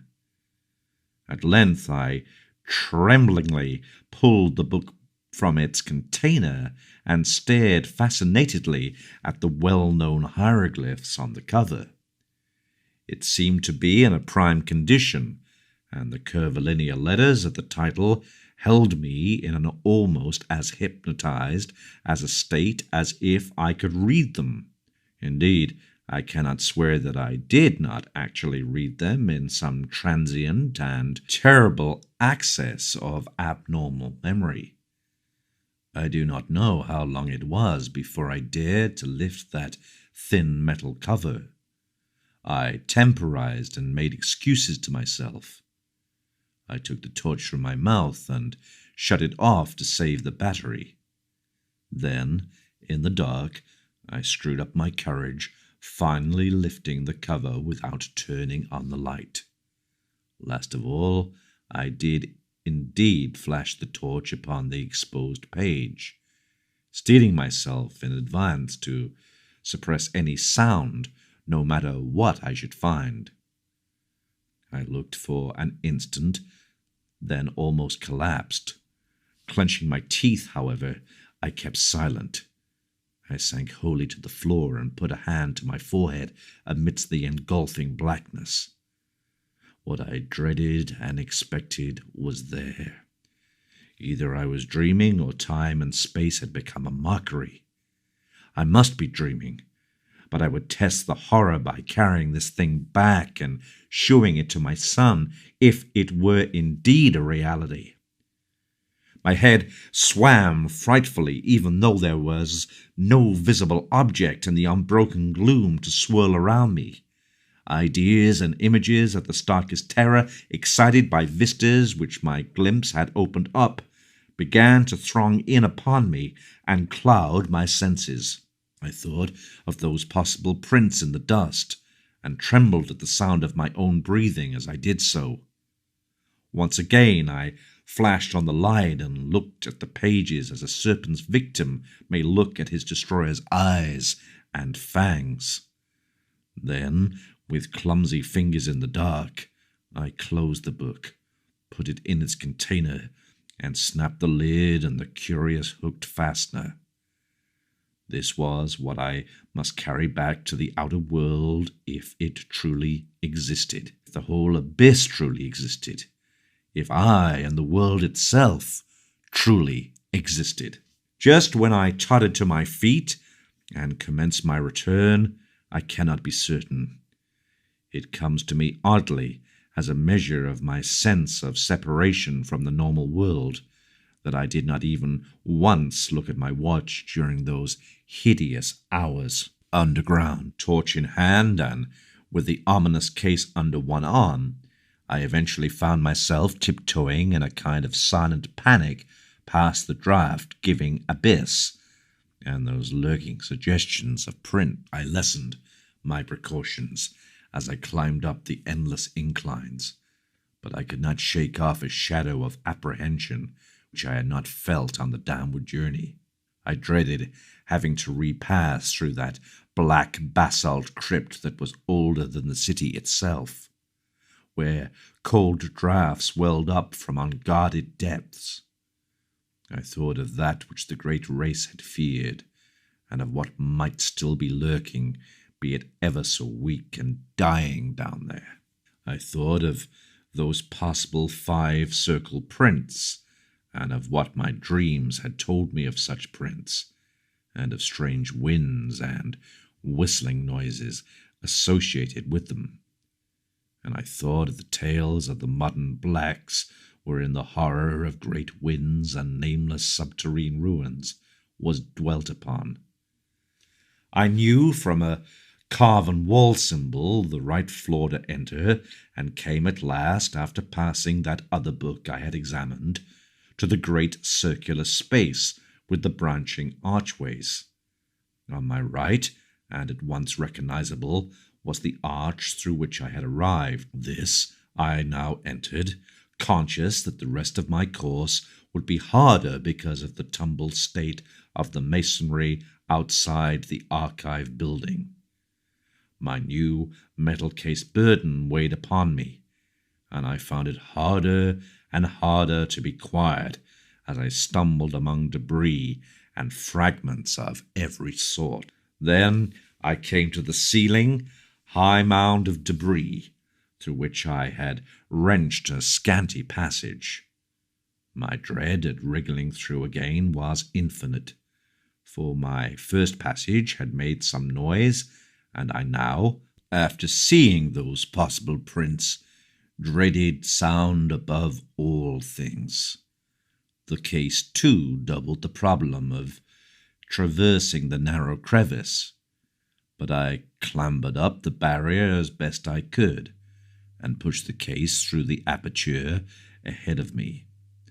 Then, torch in mouth, I scrambled through myself, my back torn as before by stalactites.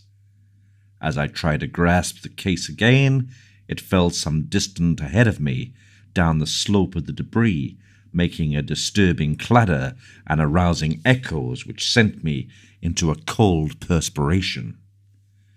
I lunged for it at once and regained it without further noise, but a moment afterward the slipping of blocks under my feet raised a sudden and unprecedented din. The din was my undoing, for, falsely or not, I thought I had heard it answered in a terrible way from spaces far behind me. I thought I heard a shrill whistling sound, like nothing else on earth, and beyond any adequate verbal description. It may have been only my imagination. If so, what followed has a grim irony, since, saving for the panic of this thing, the second thing might never have happened. As it was, my frenzy was absolute and unrelieved. Taking my torch in my hand and clutching feebly at the case, I leaped and bounded wildly ahead with no idea in my brain beyond a mad desire to race out of these nightmare ruins to the waking world of desert and moonlight which lay so far above. I hardly knew it when I reached the mountain of debris which towered into the vast blackness beyond the caved-in roof, and bruised and cut myself repeatedly in scrambling up its steep slope of jagged blocks and fragments. Then came the great disaster. Just as I blindly crossed the summit, unprepared for the sudden dip ahead, my feet slipped utterly, and I found myself involved in a mangling avalanche of sliding masonry whose cannon-loud uproar split the black cavern air in a deafening series of earth-shaking reverberations. I have no recollection of emerging from this chaos, but a momentary fragment of consciousness shews me as plunging and tripping and scrambling along the corridor amidst the clangor, case, and torch still with me. Then, just as I approached that primal basalt crypt I had so dreaded, utter madness came. For as the echoes of the avalanche died down, there became audible a repetition of that frightful alien whistling I thought I had heard before. This time there was no doubt about it, and what was worse, it came from a point not behind, but ahead of me. Probably I shrieked aloud then. I have a dim picture of myself as flying through the hellish basalt vault of the elder things, and hearing that damnable alien sound piping up from the open, unguarded door of limitless nether blackness. There was a wind, too, not merely a cool, damp draught, but a violent, purposeful blast belching savagely and frigidly from that abominable gulf whence the obscene whistling came. There are memories of leaping and lurching over obstacles of every sort, with that torrent of wind and shrieking sound growing moment by moment, and seeming to curl and twist purposefully around me as it struck out wickedly from the spaces behind and beneath, though in my rear that wind had the odd effect of hindering instead of aiding my progress, as if it acted like a noose or lasso thrown around me. Heedless of the noise I made, I clattered over a great barrier of blocks and was again in the structure that led to the surface. I recall glimpsing the archway to the room of machines, and almost crying out as I saw the incline leading down to where one of those blasphemous trapdoors must be yawning 2 levels below. But instead of crying out, I muttered over and over to myself that this was all a dream from which I must soon awake. Perhaps I was in a camp. Perhaps I was at home in Arkham. As these hopes bolstered up my sanity, I began to mount the incline to the higher level. I knew, of course, that I had the 4-foot cleft to recross, yet was too racked by other fears to realize the full horror until I came almost upon it. On my descent, the leap across had been easy, but could I clear the gap as readily when going uphill, and hampered by fright, exhaustion, the weight of the metal case, and the anomalous backward tug of that demon wind? I thought of these things at the last moment, and thought also of the nameless entities which might be lurking in the black abysses below the chasm. My wavering torch was growing feeble, but I could tell by some obscure memory when I neared the cleft. The chill blasts of wind and that nauseous whistling shrieks behind me were for the moment like a merciful opiate, dulling my imagination to the horror of the yawning gulf ahead. And then I became aware of the added blasts and whistlings in front of me. Tides of abomination surging up through the cleft itself from depths unimagined and unimaginable. Now, indeed, the essence of pure nightmare was upon me. Sanity departed, and, ignoring everything except the animal impulse of flight, I merely struggled and plunged upward over the incline's debris, as if no gulf had existed. Then I saw the chasm's edge, leapt frantically with every ounce of strength I possessed, and was instantly engulfed in a pandemonic vortex of loathsome sound and utter, materially tangible blackness. This is the end of my experience so far as I can recall. Any further impressions belong wholly to the domain of phantasmagoric delirium. Dream, madness, and memory merged wildly together in a series of fantastic, fragmentary delusions which can have no relation to anything real. There was a hideous fall through incalculable leagues of viscous, sentient darkness, and a babble of noises utterly alien to all that we know of the earth and its organic life. Dormant, rudimentary senses seemed to start into vitality within me, telling of pits and voids peopled by floating horrors and leading to sunless crags and oceans and teeming cities of windowless basalt towers upon which no light ever shone. Secrets of the primal planet and its immemorial aeons flashed through my brain without the aid of sight or sound, and there were known to me things which not even the wildest of my former dreams had ever suggested. And all the while cold fingers of damp vapour clutched and picked at me, and that eldritch, damnable whistling shrieked fiendishly above all the alternations of babel and silence in the whirlpools of darkness around. Afterward, there were visions of the Cyclopean city of my dreams, not in ruins, just as I had dreamed of it. I was in my conical, non-human body again, and mingled with crowds of the great race and the captive minds who carried books up and down the lofty corridors and vast inclines.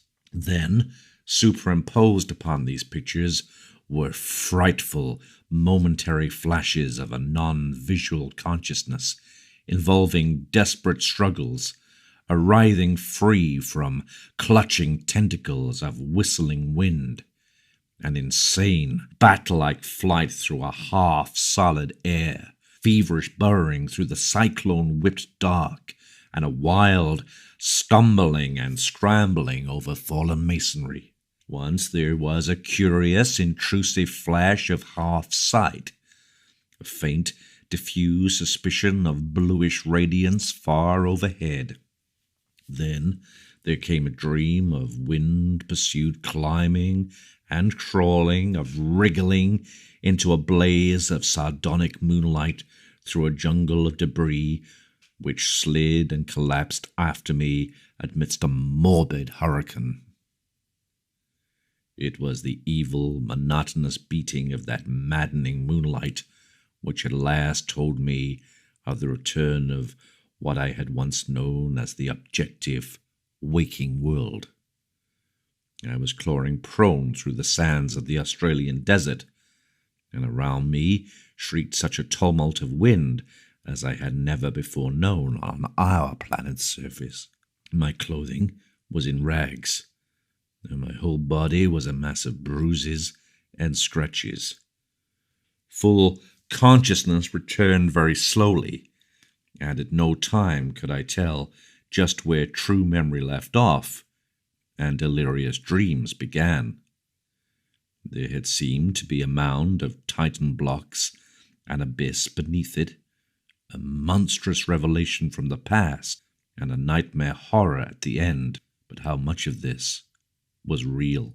My flashlight was gone, and likewise any metal case I may have discovered. Had there been such a case, or any abyss, or any mound? Raising my head, I looked behind me and saw only the sterile, undulant sand of the waste. The daemon wind died down, and the bloated, fungoid moon sank reddeningly in the west. I lurched to my feet and began to stagger southwestward toward the camp. What in truth had happened to me? Had I merely collapsed in the desert and dragged a dream-racked body over miles of sand and buried blocks? If not, how could I bear to live any longer? For in this new doubt all my faith in the myth-born non-reality of my visions dissolved once more into the hellish older doubting. If that abyss was real, then the great race was real, and its blasphemous reachings and seizures in the cosmos-wide vortex of time were no myths or nightmares, but a terrible, soul-shattering actuality. Had I, in full hideous fact, been drawn back to a pre-human world of 150 million years ago, in those dark, baffling days of the amnesia? Had my present body been the vehicle of a frightful alien consciousness from Paleogean gulfs of time. Had I, as the captive mind of those shambling horrors, indeed known that accursed city of stone in its primordial heyday, and wriggled down those familiar corridors in the loathsome shape of my captor? Were those tormenting dreams of more than 20 years the offspring of stark, monstrous memories? Had I once veritably talked with minds from reachless corners of time and space, and learned the universe's secrets past and to come, and written the annals of my own world for the metal cases of those Titan archives? And were those others, those shocking elder things of the mad winds and daemon pipings, in truth a lingering, lurking menace, waiting and slowly weakening in black abysses while varied shapes of life drag out their multi-millennial courses on the planet's age-wrecked surface? I do not know if that abyss and what it held were real. There is no hope. Then, all too truly, there lies upon this world of man a mocking and incredible shadow out of time. But mercifully, there is no proof that these things are other than fresh phases of my myth-born dreams. I did not bring back the metal case that would have been a proof, and so far these subterranean corridors have not been found. If the laws of the universe are kind, they will never be found. But I must tell my son what I saw or thought I saw, and let him use his judgment as a psychologist, engaging the reality of my experience and communicating this account to others. I have said that the awful truth behind my tortured years of dreaming hinges upon absolutely the actuality of what I thought I saw in those cyclopean buried ruins.